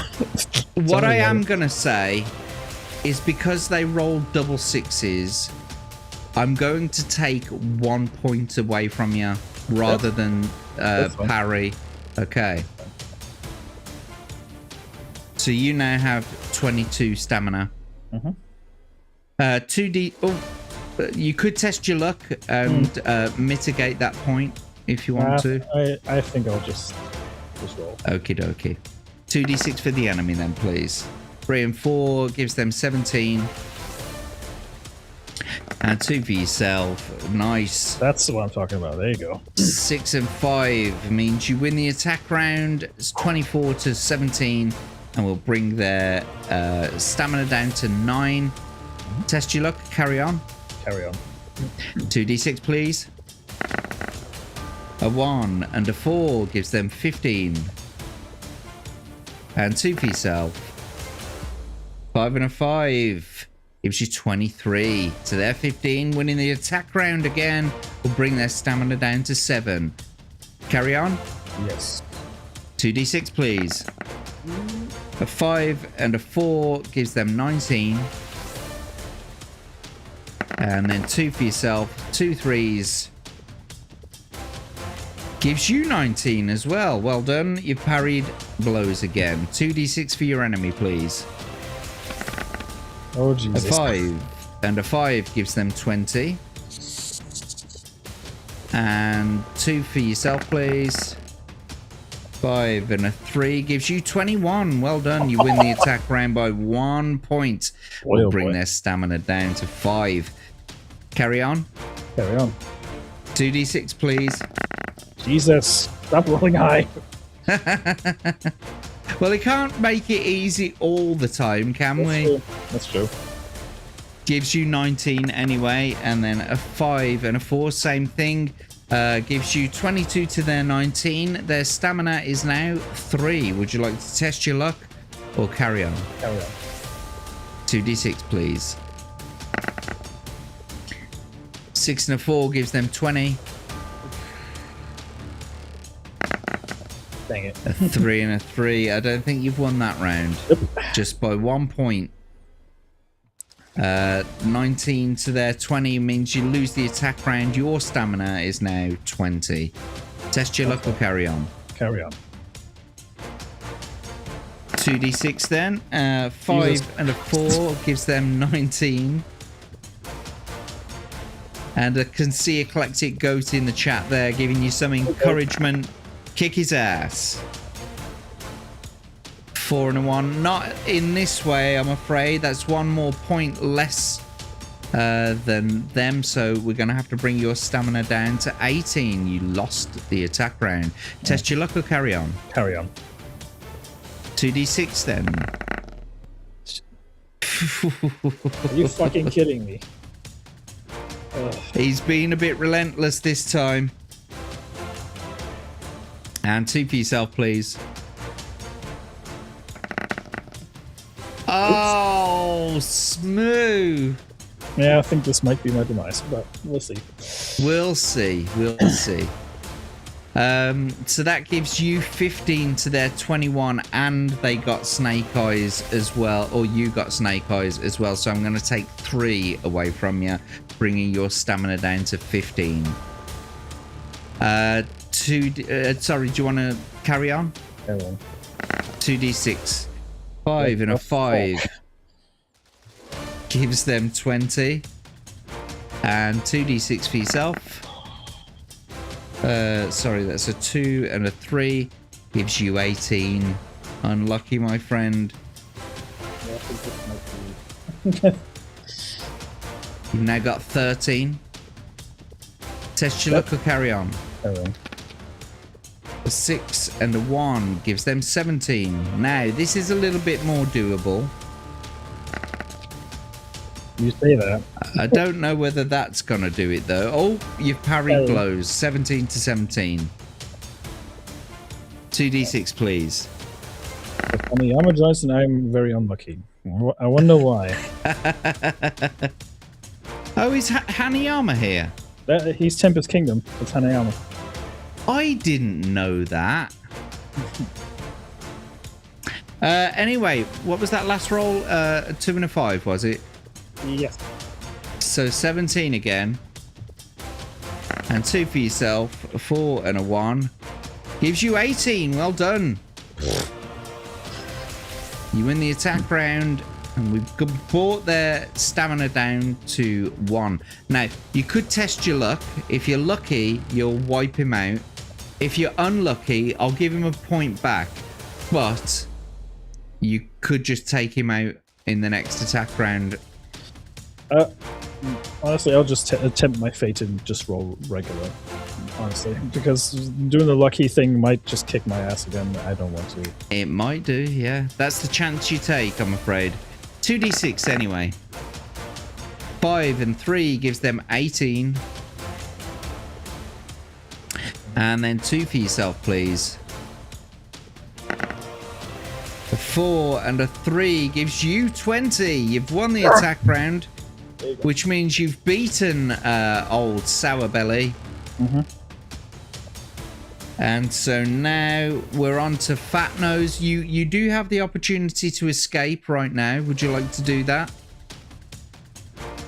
Do I even have If you do escape, you throw your shield at Fat Nose and you run west along Mill Street. You're supposed to lose 1 skill, but you won't lose that because you've got the chainmail. But I don't have a shield though, right? Yeah, you do. It's like an imaginary shield. It's not on your equipment list. Okay. Honestly, I'll just risk it. Okay. No, 2d6. So yes, hang on. Let me just delete these scores so I've got a nice fresh slate. Okay, 2d6 for the enemy, please. Spicy. Spicy. You killed my friend. He was my lover. 2 for yourself. 6 and a 3 gives you 22 to their 21. You did it. Wow. Lucky. Good job, my friend. Cheers. Alright, 2d6 for your enemy. That's more like it. 3 and a 2. That's the one. That's the hammer. Oh, you did 2, 3 and 2s. Okay, that's 18 to 14. Well done. You've won the attack round again, bringing their stamina down to 6. Do you want to carry on? Yes. Okay, 2d6 for the enemy, To be please. fair, his skill level is a little lower than the previous god, so my Just a chances of smidgen. hitting him better. I'm gonna ask you to roll those again because they're skewy. Yeah, I'm okay with that because I rolled 7 initially. A 4 and a 1 gives them 18. Gives them 14. And 2 for yourself. A 3 and a 2 gives you 18. It's 14 and 18 again. Well done. You win the attack round. Their stamina is now 4. Do you want to carry on? Carry on. Okay, 5 and a 5 gives them 19. And your next one, 6 and a 4 gives you 23 to their 19. Well done. And you've brought their stamina down to 2. Do you want to test your luck? Oh, carry on. Carry on. Okay, this could be it then. With a roll like that, that's a winning. Don't jinx it. Well, I mean, it was bound to be. Yeah. So 20 to their 13. Congratulations. Not only have you destroyed Sour Belly, you've also destroyed his big old fat chum, Fat Nose. Fat nose. Well, I know, right? They were so original. Congratulations, Smu. You have beaten 2 of the hardest people in the game. Really? Okay. Yeah. 2 of the hardest. There are lots of enemies in this city, and those are most definitely 2 of the hardest. Let's have a look and see what some of y'all is saying. Tempest is saying kill him. And good lord. Yep. And do not redeem those dice. Nope. Do not redeem. I just want to officially say welcome into the Eclectic Goat. Wait, who said I was talking to Smu? She was cheering on the enemies. I knew it. Well, they did kick my ass. I lost a lot of health in that round. Yeah. Even Yarny felt it. Yep. But you did well. Look at that. You risked it for a biscuit. Yeah, pretty much. Jesus, I'm up and done in the reactions here. What does that mean? I don't get it. I have no idea. Smu killed Fritz. Yes. Yes, I did. Should I know what that's a reference to? Well, they assume that they both call Fritz, like they're like Germans, I assume. I see. That you mean elder god like Greg. Yeah. Looks like Wendy's going. Okay, gentlemen and dearest chat, my ride to Dreamland is calling. Have a wonderful stream further and sweet dreams for later. Ciao, ciao. Wendy, ciao. Have a good one, Wendy. Have a great night. Thank you for coming to join us, and we'll see you soon. We're all tired here, Yanni. Let's be honest. I'm kind of retarded. Right. So congratulations, my friend. You did win. Whew. It's from the movie Wizards, apparently, is what B-Roll is saying. Okay. So your fight attracted a group of onlookers. Some of the beggars even cheered when you cut down rebelliously. Hang on, when you cut them down, yeah. Because it would be weird if they would cheer you on being cut down. That would be like, huh? Yeah. But one sly-looking character sloped off with obvious intention of finding more guards. It's dangerous to stay here any longer, so you run off along west. You run off west along Mill Street. Sounds good. Behind you comes the sound of running feet. You look around to see a group of town guards chasing after you. As you stop to think where to run next, a boy runs out of the house and shouts, "Follow me!" You have no better plan in mind than to run after him. The boy races down to the bottom of Mill Street and turns left into Goose Street. He stops at the cart laden with hay and starts to frantically talk with the red-faced old man, saying, Uncle, this brave person, he killed Sour Belly. We must help him escape." The old man speaks calmly to the boy and says, "Indeed, we owe our friend a favor. Quick, jump into the cart." You climb into the cart and cover yourself with hay. You lie completely motionless as you hear the running guards approach. They stop to speak to the old Thatcher, but he sends them running off down Goose Street. After get it? Wild goose chase. Good one. After they are gone, he whispers to you that he will take you to safety.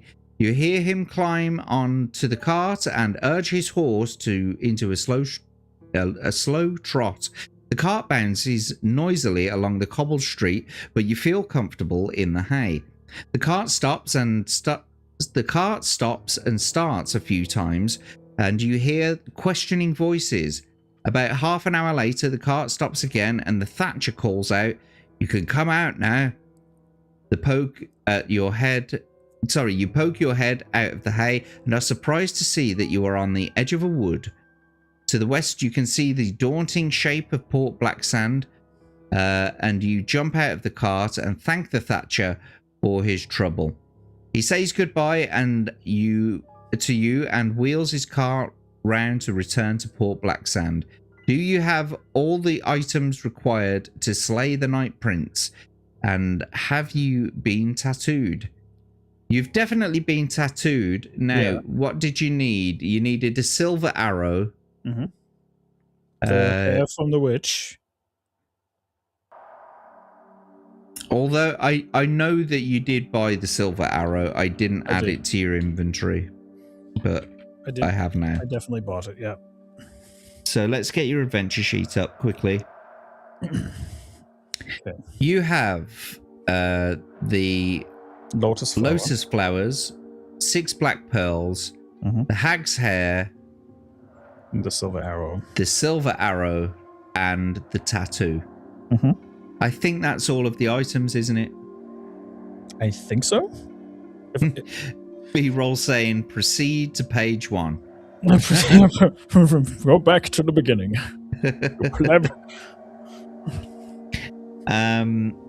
Okay, I'm gonna say that you do have all. I would assume so too. Yeah. What is Rick saying? Cheap ass game. You get no goodies from killing 2 of the toughest characters in the game. Well, that's how they roll in those games, mate. That's how it is. I know, right? But before I turn the page, I might want to use some provisions just to heal myself back up to where I was before. Okay. Just to be sure. Because I don't know what kind of shenanigans await me up ahead, so I might as well just heal myself up. Wendy's saying, it was my pleasure being here. Thank you to you all. Ciao, ciao. Ciao, ciao. Have a great night. Have a great night. We'll see you soon. Okay, so on your adventure sheet, you require 10 provisions to... Sorry, you require 10 points to get yourself up to your initial stamina. So that would be 4, 8, and then you could use a second one, or you could just... Sorry, you could use a third provision, but you'll only use half of it in points. Alternatively, you can just eat the 2 provisions and we'll add 8 points onto your score. Let's do the provisions then. So do you want to do 2 or 3 provisions? Let's do 3, just to be sure. So that'll completely max you out. Okay. Yeah. Just to be sure, because I don't know what kind of bullshit awaits me up ahead. So you've got 6 provisions left, and now you have 23 stamina. Right then.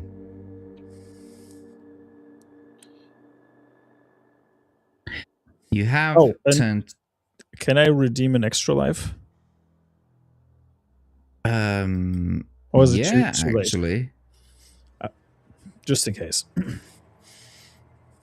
That will leave you... With 9 rubies. Because it's 30 for either extra life or a stat increase. So you use the 30 that I have to get an extra life, just in case I fuck up. Just in case. I think you're on a path to a winner now. I mean, I still got the insta-kill spell. You do? I'm just saying. I'm not.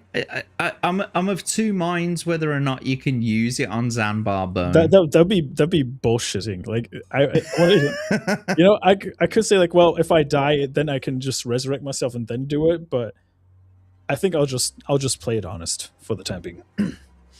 Okie dokie. Right then. So let's turn to 201. Following Nicodemus's map, you start your long walk along the north to the guarded tower of Zanbar Bone, the Night Prince. You walk through the woods and fields. You are able to relax a little in the pleasant countryside and breathe the fresh air with its wonderful scents. As the light fades, you decide to camp under a huge elm tree and you cook a meal of stewed rabbit and mushrooms before settling down. I think that's supposed to say into a long deep sleep. A long deep sleep. Long deep sleep, yeah. Add 2 stamina points. What I'll allow you to do, actually, since we've come to this point here and it says 2 stamina points, I'll give you a provision back. That's fair. Okay. So you got 7 provisions now. Cool. In the morning, you look around for a yew tree and cut a long branch from it from which to make a bow to fire the silver arrow. As you test the bow for accuracy, you are suddenly aware of a white dove sitting on a low branch nearby. There is a small piece of paper attached to its foot, which it lets you remove without flying off. There is a message on the paper which reads, "Dear friend, paying too much for your car insurance." Are you paying too much for your car insurance? Dear friend, I'm afraid I must be getting too old to be of use of anybody. I regret to have misinformed you about the compound needed to kill Zanbar Bone. You must use only 2 of the 3 ingredients I told you, but I cannot remember which 2. I can only suggest you try hag's hair and black pearls together, or the hag's hair and the lotus flower together, or the black pearls and the lotus flower together. My apologies. Good luck. N." So, right now, you're going to be picking which one of those 3 combinations you're going to be using. It says you throw the message onto the ground and curse. You change your mind a dozen times before making your decision. Finally, you make your choice and grind the 2 ingredients together on a flat stone. You place the compound in a leather pouch, hoping you have made the correct decision. You set off again, but it's not long before your surroundings become less welcoming. The trees are twisted or stunted and there are no birds to be heard. You must be approaching the domain of the Night Prince. Suddenly, to your left, you hear a rustling and grunting in the bushes, and put my teeth back in. It is a wandering monster which has been attracted by your scent. Roll 1 die and consult the table below to see which creature has appeared. Okay, we'll get to that in a second. First of all, I want you to tell me now, because I'm going to add it to your adventure sheet so we don't forget, which one of the 3 combinations are you going to try? So it's either hag's hair and black pearls, hag's hair and lotus flower, or black pearls and lotus flower. I think I'll try combination 2, the hag's hair and the lotus.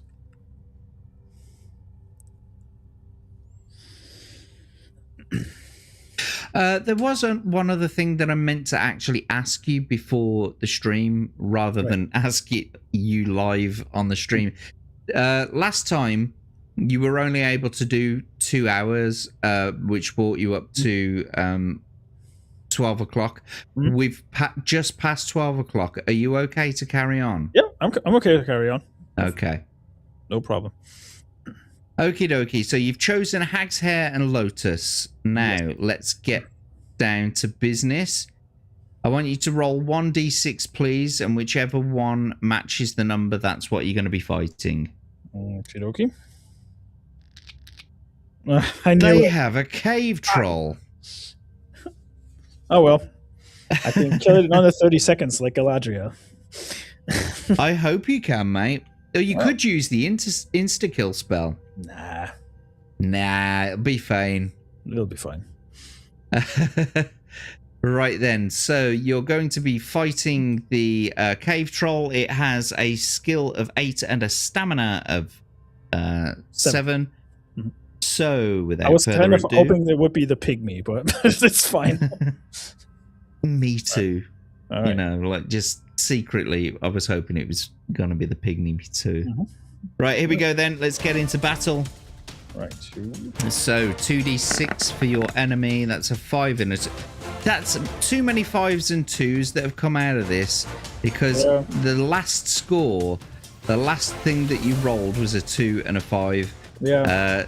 Which gives them 15 this time, by the way. Yikes. You both parried blows. However, since health. you rolled the snake eyes, I am going to take one away from you. That's fair. That's fair. Do you want to test your luck or carry on? Carry on. 2d6, please. A 1 and a 6 gives you gives them 15. And 2 3s 19. gives you 19. Well done, you win the attack round. Hey. Bringing their stamina down to 5. Carrying on. Yes. Fuck's 6 sake. and a 4 gives them 18. Alright. And 2 for yourself, please. 1 and a 3 gives you 17, I'm afraid. Yep. You've lost the attack round. That's fine. And we'll give you 20 stamina points. Test your luck or carry on? Carry on. 2d6, please. My God, stop rolling a 6. Unless it's for you, of course. Yeah, that'd be good. Okay. 1 and a Nice 5. That's an easy win to that attack round there. 19 to 16 will bring their stamina down to 3. Carry on. Yes. 2d6, please. That's more reasonable. Thank you. That's Thank much you, better. All right. 2 for me. 12. Oh, Oh, for fuck's sake! but don't worry, you still still win won. the attack round because you've won with 15 That's the to their luckiest 12. double ones I ever had, honestly. All right. Would you like to test your luck or carry on? Carry on. Okay. 3 and a 3 gives them 14. And this could be it. 5. A 3 and a 2 gives you 18. Which means you've won the attack round. And you've beaten off the cave troll. Well I've beaten done. him off. Hey. Lock it in, yay. Lock it in. Yay. What luck is he testing? Bad? Says Rick. Well, he's not testing any luck. No. In fact, he's done it bareback. All of the battles. He's I not. learned a lesson from last time to not tempt to test my luck. Don't tempt fate. Don't tempt fate. No. Well, good job, mate. You won, and so I guess we will roll on to Next page. page 138. Here we go. If you fought the ape man, turn to 312. If you fought any of the other creatures, turn to 283. It was 283. You know, I've played Sekiro. If it's playing out like Sekiro, I would laugh if the ape man resurrects himself without his head and just carries on fighting. I think it's actually more along the lines of the ape man has got something useful. Because it says here, there's nothing useful to be found on the dead creature. So you go northwards. Okay. But it looks like you're pretty much straight into another battle. Another boss battle by the look of it. You walk all day until you reach the hill shown on Nicodemus's map, upon which the Night Prince's tower stands. All is quiet and there is an unpleasant smell of decay in the air. Shadows start to creep along the ground as the moon rises into the night sky, and you see the foreboding shape at the silhouette of Sandbar Bones Tower pointing up into the sky like a black finger. And you check all of your possessions before drawing your sword and marching towards the arched wooden entrance door. Suddenly, you hear the shrill howl and swing round to see a pair of eyes staring at you. They belong to the Moondogs, Zambar Bones' trained killer hounds. Fight them one at a time. The first one has a skill of 9 and a stamina of 10. The second Moondog is a little bit stronger with a skill of 9. Sorry, a skill of 11 and a stamina of 9. So 9, So 10, here's a 11, question. 9. If I were to kill the second Moondog with an insta-kill spell, right? Or does the insta-kill count for both enemies in that case? No, it's one right? enemy. Yeah. So I'd probably use the insta-kill spell on the second Moondog. Mm-hmm. Because the skill level is too high, honestly, to risk it. Because the chances of me misrolling and just fuck up everything for myself is going to be way too high. But the first Moondog, I might be able to just barely beat, I guess. Well, I guess we're going to have to see where it goes. Okay, so we'll get into the battle anyway. Mm-hmm. Okie dokie then. First attack round. Could you roll 2d6 for your enemy, please? I'm going to ask you to roll those again because they've skewed. Good, because that was 3 and a 6. A 6 and a 1 gives them 16. And 2 for yourself, please. A 1 and a 6 gives you 20. I don't know why I entered that in again. But well done. You won the attack round. We'll bring their stamina down to 8. Carry on. 2d6. 6 and this game really loves to give me 6s. A 6 and a 2 gives them 17. And then 2 for yourself.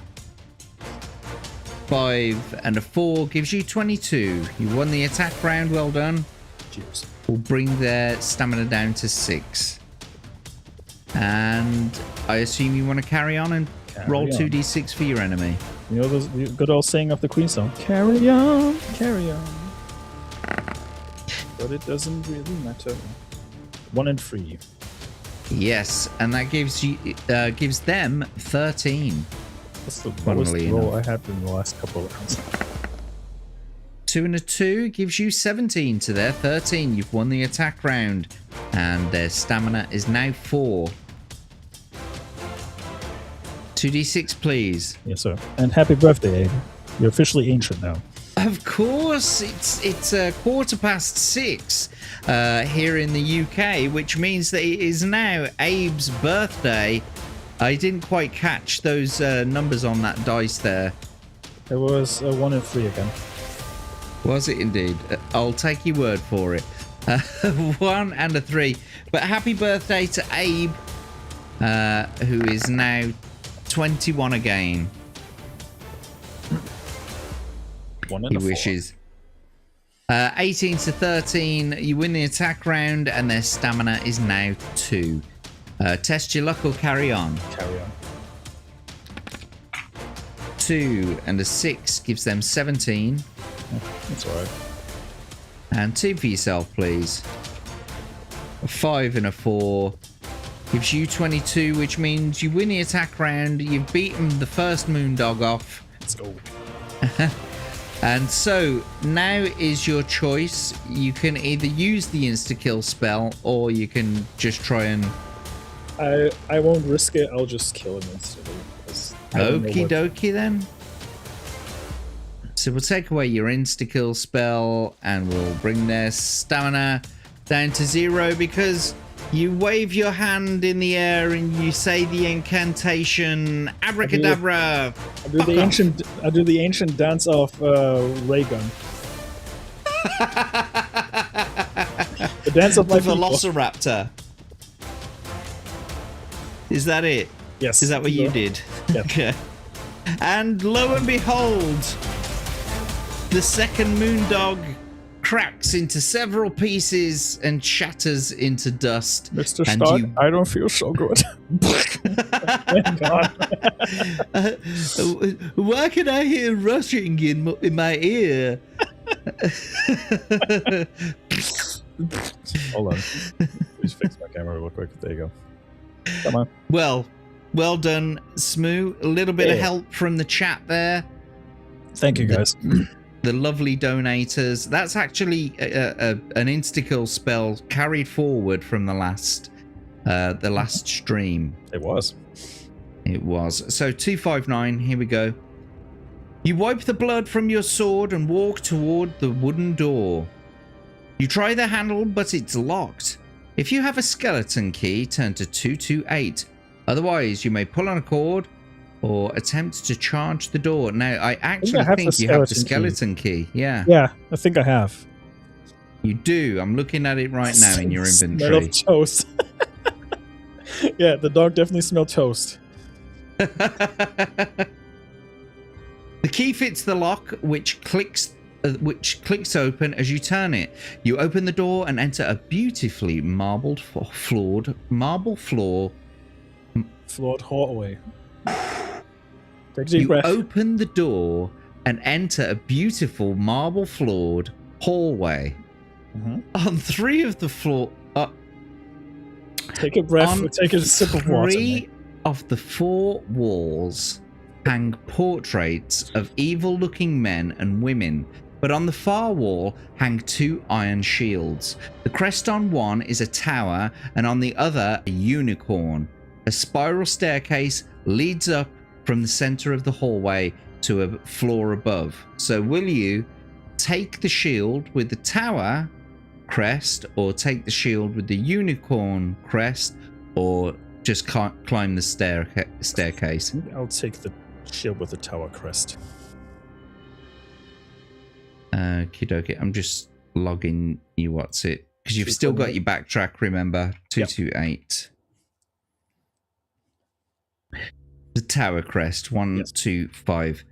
This shield is cursed by Zambar Bone. Okay. Anybody who is not undead will suffer when they use it, lose 1 skill point.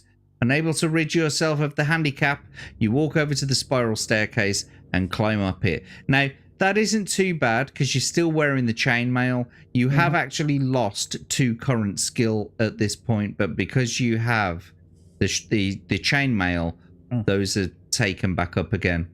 So basically, I didn't lose anything. You didn't lose anything. However, using the other shield, you may have gained something. I don't know whether you actually have gained anything, because I can't remember. But you can just carry on from this point, or if you want to, you can backtrack and choose the other shield. I mean, I might as well just see what the other shield does, honestly. Okay. If this one cursed me, the other one might do the opposite. And considering it's a unicorn, it's the Scottish national animal anyway. So. And it's also the thing you've got tattooed on your head. Yeah, it probably makes sense to go for that because maybe it's a buff, you know. So let's get there. 228. Let's go for the unicorn one. Let's go for the tower again. Let's go for the tower. No. Lock it in. The shield was taken from a goodly knight who died at the hand of Zanbar Bone. It was forged with good magic. Add 1 skill point. You walk over to the spiral staircase with your new shield and climb to the floor above. That's fair. And also you have used your backtrack, but you could buy it back and leave yourself with 4 rubies in the adventurer's I path. think I might actually do that just in case. Okay, you've now got 4 rubies left, and you've got your backtrack still. How am I looking health-wise at the moment? Health-wise, you've got 20 current stamina. Right. Your initial is 23. I'll use up 1 provision to go up to 22. You'll actually take it up to 23. Oh, it's 3. It's 3 health points, isn't it? Yeah. 4. Then, is it 4? Yeah, it's 4 for every provision. Yeah. Okay. I'll take 1 provision then, just to be sure. Yeah. To be sure. Yeah. That's why an Irishman wears 2 condoms. To be sure. Doesn't protect them from car bombs, though. Oh, shit. Be careful what you're saying now. I'll leave it at that. I'll leave it Don't at want that. them knocking on my door. Top of the morning to you, sir. Magic shield. I'm just adding this to your Magic. thing. Magic shield, +1 skill. There we go. Lovely. Right, so All right. let's crack on. Oh, before we do, let's see what you're saying in the chats here. Avada could go fuck yourself. Maybe that's what it should be from now on. Avada could go fuck yourself. And just flip off the enemy. Sick burn applied. Carry I'll on be my right back. wayward son. I'll be right back. Oh, okay. No worries. And Smu got the gold for his interpretive crap dance. Sea rap dance. I'm pretty sure that's what it meant. The smell of toast. Where's the rushing water in my ear and why can I smell toast?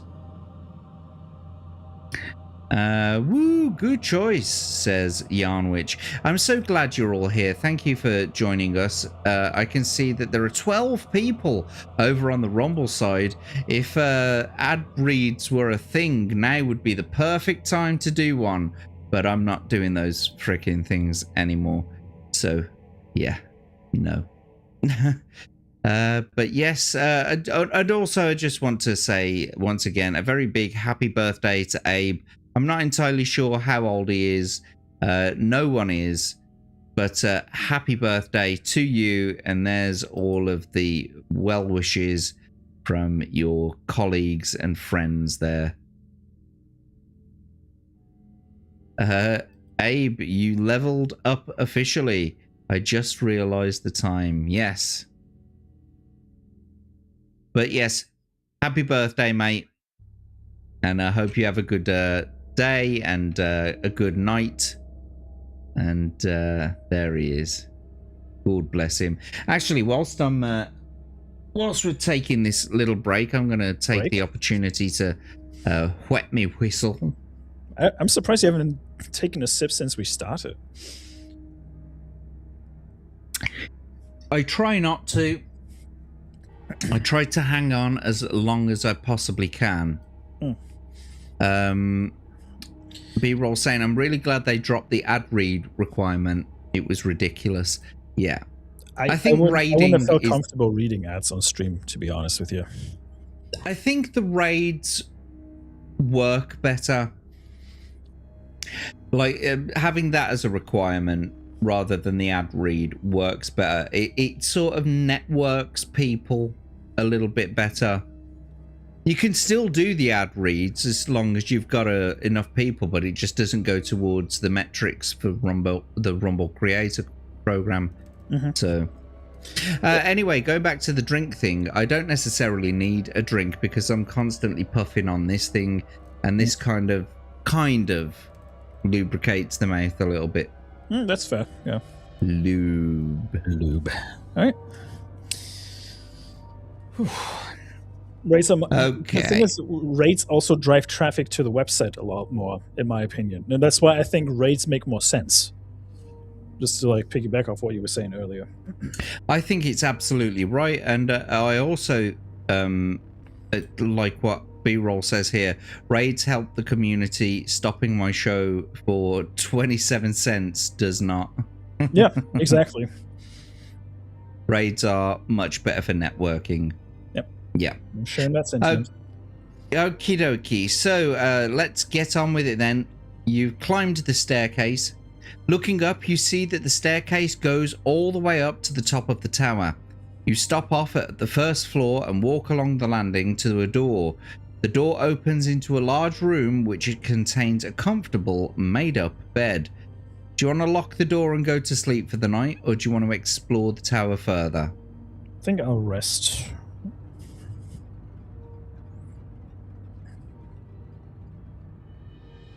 That's what I would probably do after a long day. Just like, ugh. Is that what you're going to do? Nah, I'm gonna carry on. Okie dokie. You walk quietly back to the staircase and climb onto the second floor. I think that's supposed to say onto, not onto. Ubuntu. Again, there is a door at the end of the landing. If you wish to open the door, turn to 292. If you wish to climb to the third floor, turn to 310.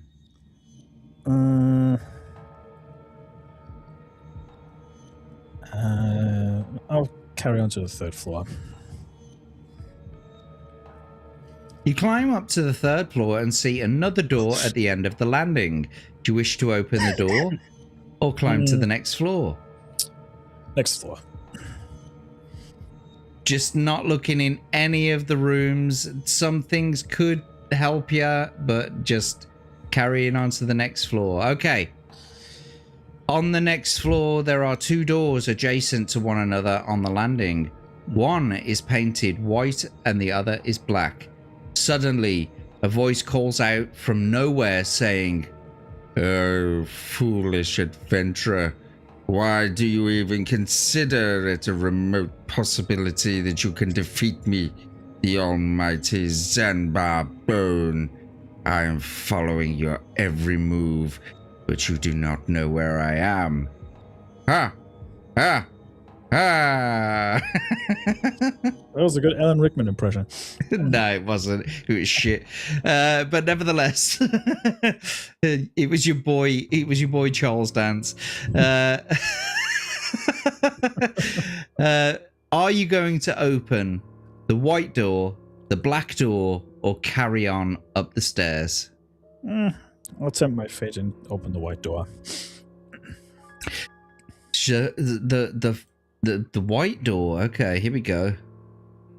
You enter a room which is dark and very cold.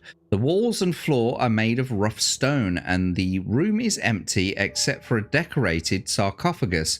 There's a strong musty smell in the air. Do you want to open sarcophagus or walk outside again? I'll open it. You sure? Mm-hmm. You sure, Jen? Mm-hmm. You sure, Jen? Yes, sir. Okay.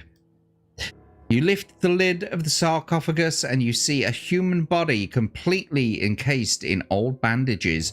The light, although dim, has disturbed the sleep of a mummy, and it sits up, turning its head from side to side. It senses where you are and starts to climb out of its sarcophagus. It walks towards you with its arms extended. If you wish to fight the mummy, turn to 193. If you have a lantern, you may throw it at the mummy. I have the lantern. You do have the lantern. Yeah. So I'm going to deduct that from your thingamabob. Mummy. Yes, the mummy.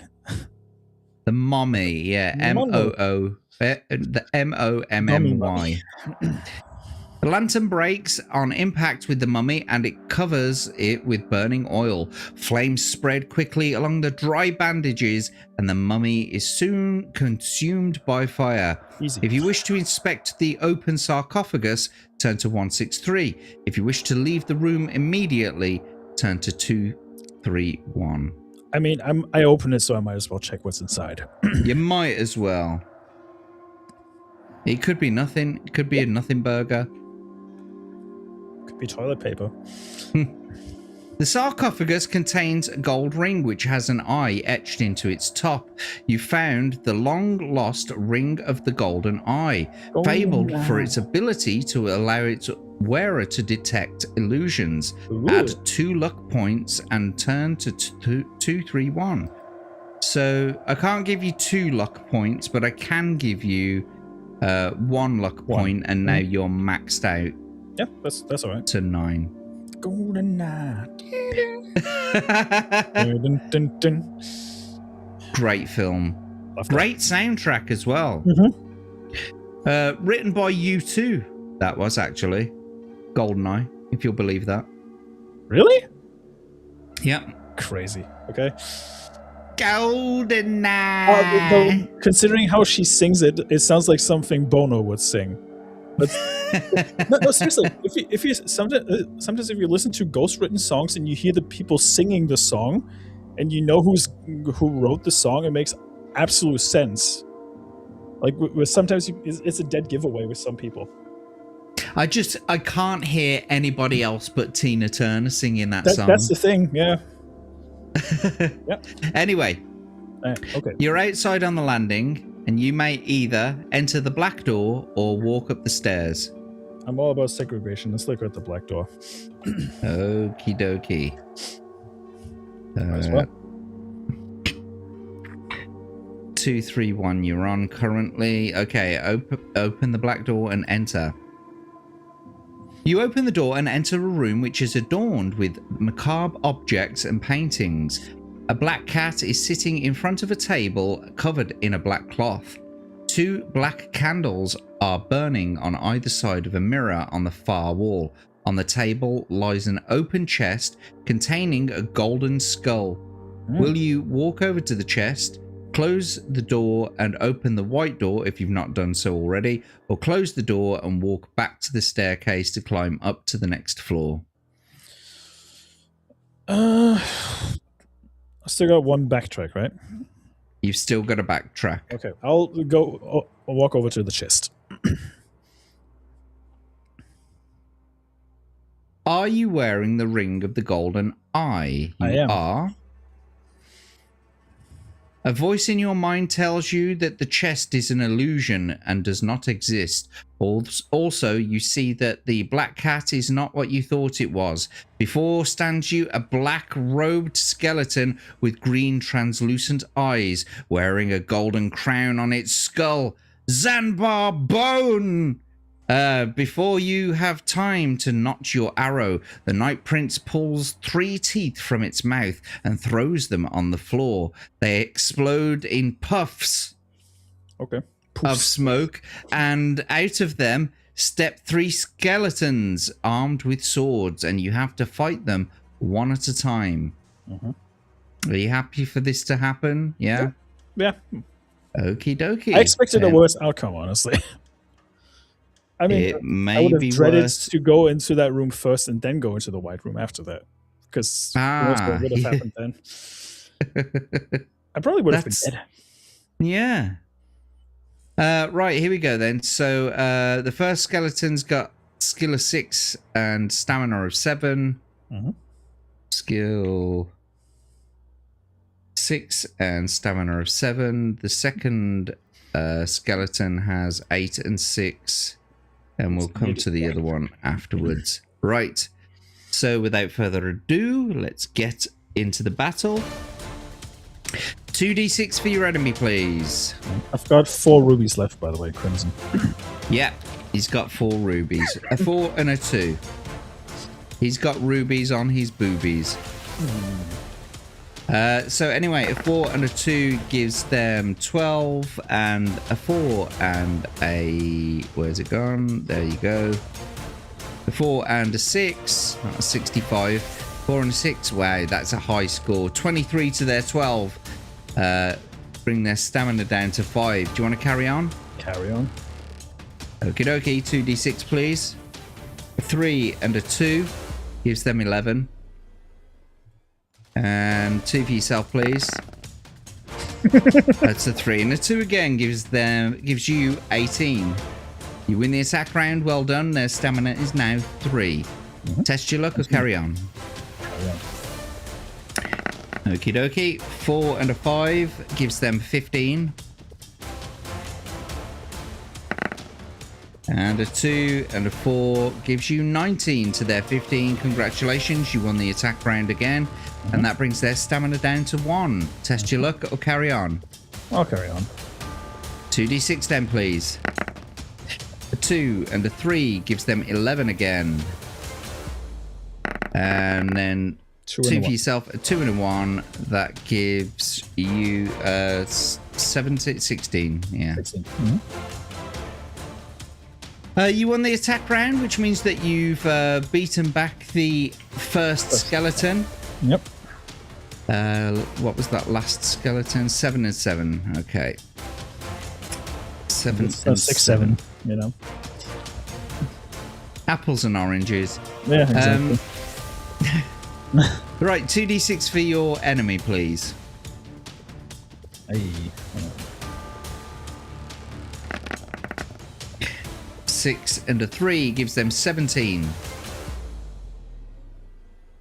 Oh, there we go. And 2 for yourself, please. 6 and a 4 gives you 23 to their 17. Well done. You won the attack round. Their stamina is now 4. Carry on. 2d6. Oh! Ooh. That gives them 20. Now, let's hope that you get something a little bit higher than them. Yep. You did. 22 to their 20. You win the attack round. Lucky me. You are lucky indeed. We'll bring their stamina down to 2. Carry on. Okay. Carrying on. 2d6, please. 5 and 4. Oh my gosh. Stop the press. 5 and 4 gives them 17. But your boy Crimson Shadow has just donated another 10 Cheers, mate. because it's Abe's birthday. You didn't have to do that, mate, but cheers. That I appreciate it. At least $60 he's donated to the stream tonight. Yep. Thank you for your Thank you, generosity, Crimson. I can't put it into words. Thank you so much for supporting the channel and supporting Smu's game. Thank you. Thank you, mate. Giving him a fighting chance.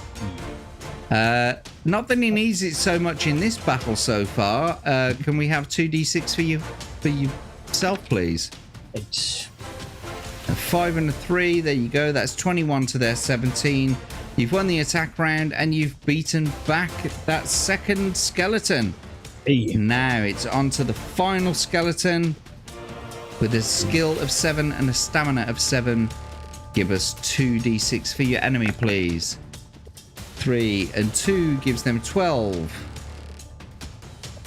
And 2 for yourself, please. A 5 and a 5. That'll do it. 23 to their 12. Brings their stamina down to 5. Test your luck or carry on. Carry on. 2d6, please. 3 and a 5 again gives them 15. And 2 for yourself, please. I'm going to go with 2 and 5 again. That gives you 20 to their 15. You won the attack round again. Well done. That's bringing their stamina down to 3 now. Carrying on. Carry on. 2d6. 6 and 4. 4 and a 6 gives them 17. And so then 2 for yourself. A 6 and a 1 gives you 20 to their 17. Well done. That's the attack round. Jesus Christ. 220. The attack round 1, and that's put their stamina down to 1. Do you want to carry on? Yeah. 2d6 then, please. Oh, that's a little bit higher, but it's still only 18. Doable. Here we go. Let's see what happens. 2d6. That's not bad. 21 to their 18. Congratulations, you did it. You've won the you've attack round and you've won the battle. The battle is over. I expected to fuck up that battle, honestly. I was like, oh. That was solid. That was good. Well done. Well done indeed. 203. Okay. So boy. This is where it gets interesting. Now, Zanbar Bone, the big old Alan Rickman sounding motherfucker, walks towards you, trying to touch your exposed skin like he's Biden or something. Come on, man. You throw down your sword and you notch the silver arrow to your bow. You have only one chance. You take aim and release the bowstring. Test your luck. If you're lucky, the arrow finds its mark.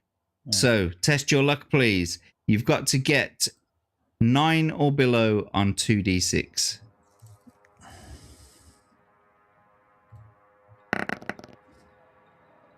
You did it again, my friend. So I'm going to take away 1 from your luck there. That's okay. Well done. So the arrow has found its mark. Turn to 244. Now, the Night Prince is paralyzed, but not for long. He can summon unearthly powers to defend himself, and you must act quickly. What was the compound that you chosen to rub in his eyes? And I know what it is right here. It is. It's the Hag's Hair and Lotus. 337. Congratulations! Yes. You have killed Zambar Bone, the infamous Night Prince. He decays before your eyes, becoming nothing more than a small pile of powder on the floor. Turn to 400.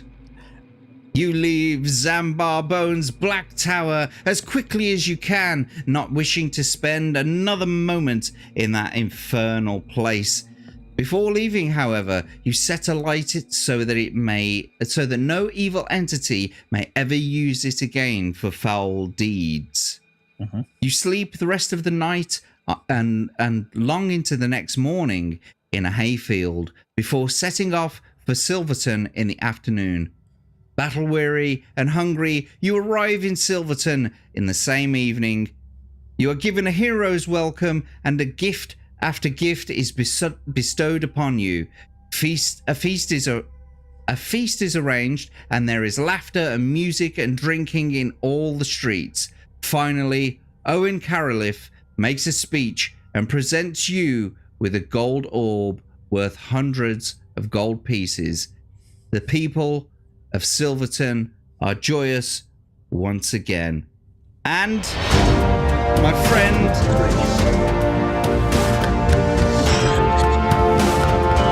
that's not the last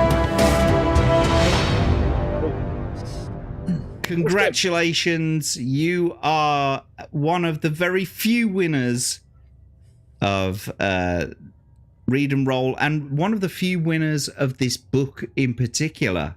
Really? Yeah, not many people have beaten this book. There's only a couple of people who have played it and beaten it. So congratulations, my friend. Thank well you. done. I had to redeem myself, honestly, after the blunder of the last book that I chose. Oof. Just curious. Just curious. Can we see what happens with the other 2 options with the mix? I just want to see you something. die. You die? Okay. Yeah, that's it. You die. Oh wow. It's the wrong compound, and he comes back to life and he touches you inappropriately, and you have to be done like Biden for the rest of your life. Anyway, lots of people celebrating for you. Yes. Thank you, everybody. Particularly Crimson. You saved my bacon a few times.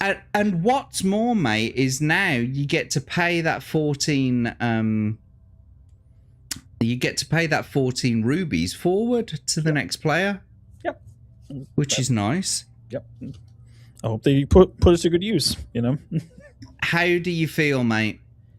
Honestly, like I said, after the blunder of the last book, and not like, you know, being up to standard where I usually am, because I like winning every once in a while. I'm actually kind of happy that I redeemed myself and actually beat the evil, you know? In this case, do redeem. Do redeem, yes. Exactly. But it was thanks to everybody in the chat, because you believed in me. That's all I'm going to say. That journey was earned very hardly. So I'm actually we believe in Smu DJ. Yes. Yeah, but that's congratulations, mate. I'm sorry, I talked over you then. What did you say? That's a good closer to the night, actually. So. It is. It's right on time as well. It's like literally right on time. 10 minutes before the show is supposed to end. And you've done it. Congratulations. All I can say to you, mate, is you've played a wonderful second half to that book there. It was almost flawless. Almost flawless. Sometimes a healthy amount of skepticism in these kind of games does help you along the way. It doesn't always help, but because it's a City of Thieves, you're like, yeah, do I want to like do this kind of thing? Do I not? You know, it's like sometimes you just have to trust your gut and just go with it. You know. Well, you did extremely well, mate. And look, here's Mudcrab coming right at the end and saying, "I was there. I helped. Honest." I appreciate it. Thank you, everybody. Well, I think we ought to get back over here, over this side, because now we can start saying goodbye. I'd like to just congratulate you again. I think you're maybe the 5th or 6th winner overall on Read and Roll. Literally every other person has lost, or is still in the middle of a game. It was a huge amount of luck. I'll say that. And all of those donations as well. From that was such a lot of donations today. Yeah, that was thank you. Crazy. Thank you, everybody. For real, really. Thank you. And you will be paying your 14 rubies forward to the next person. Yes, actually, who is that gonna be? Let me just quickly take a look. Tumpity tum. Because I often forget. I've got the diary that open. It was just opening. Always good to keep notes. That's all I'm going to say. Yeah. Oh, it's the common nerd. Oh, well, that's perfect then. Jesse. Yeah, that's perfect. That is perfect. Smu, once again, you've played an absolute banger of a second half, and we're going to say goodbye to you shortly. I'm going to kick you in the back rooms. If you want to stick around and have a chat after the show, you're more than welcome to. You don't have to stick around if you don't want to. But before you do go, mate, I'd like you to tell everyone where you're going to be. Please shill your wares. Well, where am I going to start? Well, first of all, thank you for having me, Jack, and it's been a pleasure playing along with this lovely game. And Read and Roll is an excellent format. I love listening to it, like even when I'm at work, and just catching the reruns of every episode because it just entertains me, especially with like the reactions and decisions that some people make. And yeah, you can find me on Rumble under Gaming with Smu. I've got a premiere of Resident Evil 4 running. Hopefully it works this time because for some reason the video kept like uploading and then it was buffering for hours on end and then it didn't play in the end. So hopefully they'll start in like 10 minutes ish. So you'll probably catch me in the chat there. Other than that, I'm probably going to be celebrating Abe's birthday later on today because he wanted to play some Party Animals and Demonologist. So you'll probably catch me there. Saturday is going to be games. Sunday, games. And then back on Monday with Retro Mondays. Might start a new Pokemon playthrough on Monday. Not too sure about that one yet. Which one? Leaf Green. Because the time's actually appropriate for that. Okie dokie.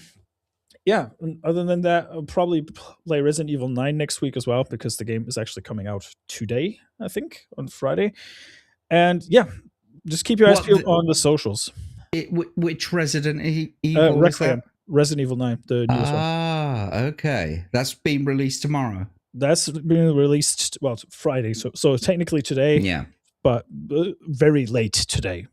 Mm-hmm. And yeah, that's pretty much it.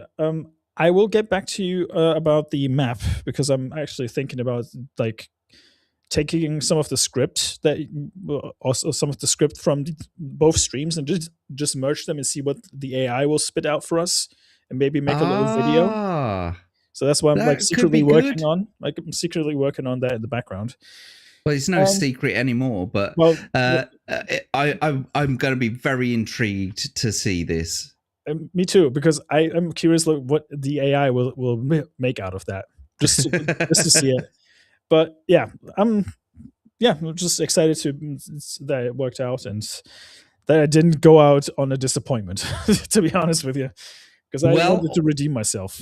So there's that. And I think you've done that splendidly. You have definitely done that tonight.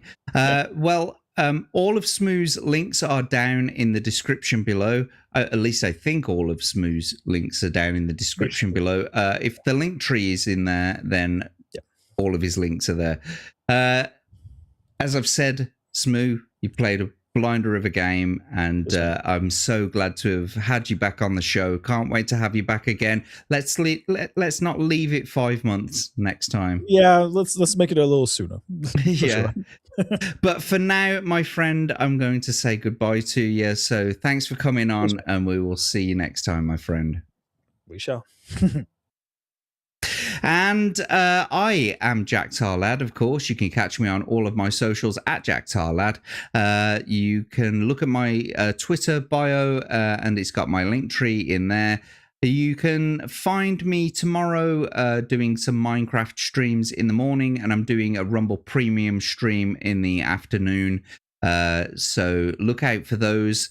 And on Monday, it's going to be the start of a chat battle for March 2026. It's going to actually be the first show of 2026. So don't miss out on that. It's returning for definite 10 o'clock Monday night. But actually, before that, I'm going to be on Clifton 3D's channel with Anna's Gameland, and that's going to be from about 5:30 British time. So come and check out over there as well. It's the Jack and Abe show on Tuesday at 10:30, and on Wednesday at 8 o'clock it's the Hump Day Chinwag, and then it's straight back here on Thursday for the Common Nerd to be a brand new guest adventurer. So yes, that's the lineup for the week. Look out for morning streams of Minecraft, or maybe some other games or other things. I don't know. Haven't quite worked it out yet. But thank you especially to our donators. Thank you so much for greasing the gears of the channel. All this money actually goes back into making the channel much better. I've even been buying some actual maps for some of these books, and this will actually help me as well to buy a few more maps, which I'm actually trying to think of a way of working them into the show, but I need to sort of perfect the monetization of them, or how are we going to use them, or if you get what I mean. But also there are some books missing from my collection that I have. And so you may very well, it may very well go towards some of those books so that I can scan them in, and we'll be able to have new books basically to play. So thank you to our donators, and thank you so much to everyone else who's joined us in the chat and who enjoys coming along here and watching these shows. It wouldn't be the same without you. But until next time, take care of yourselves and have a great night. And we'll see you soon. Good night.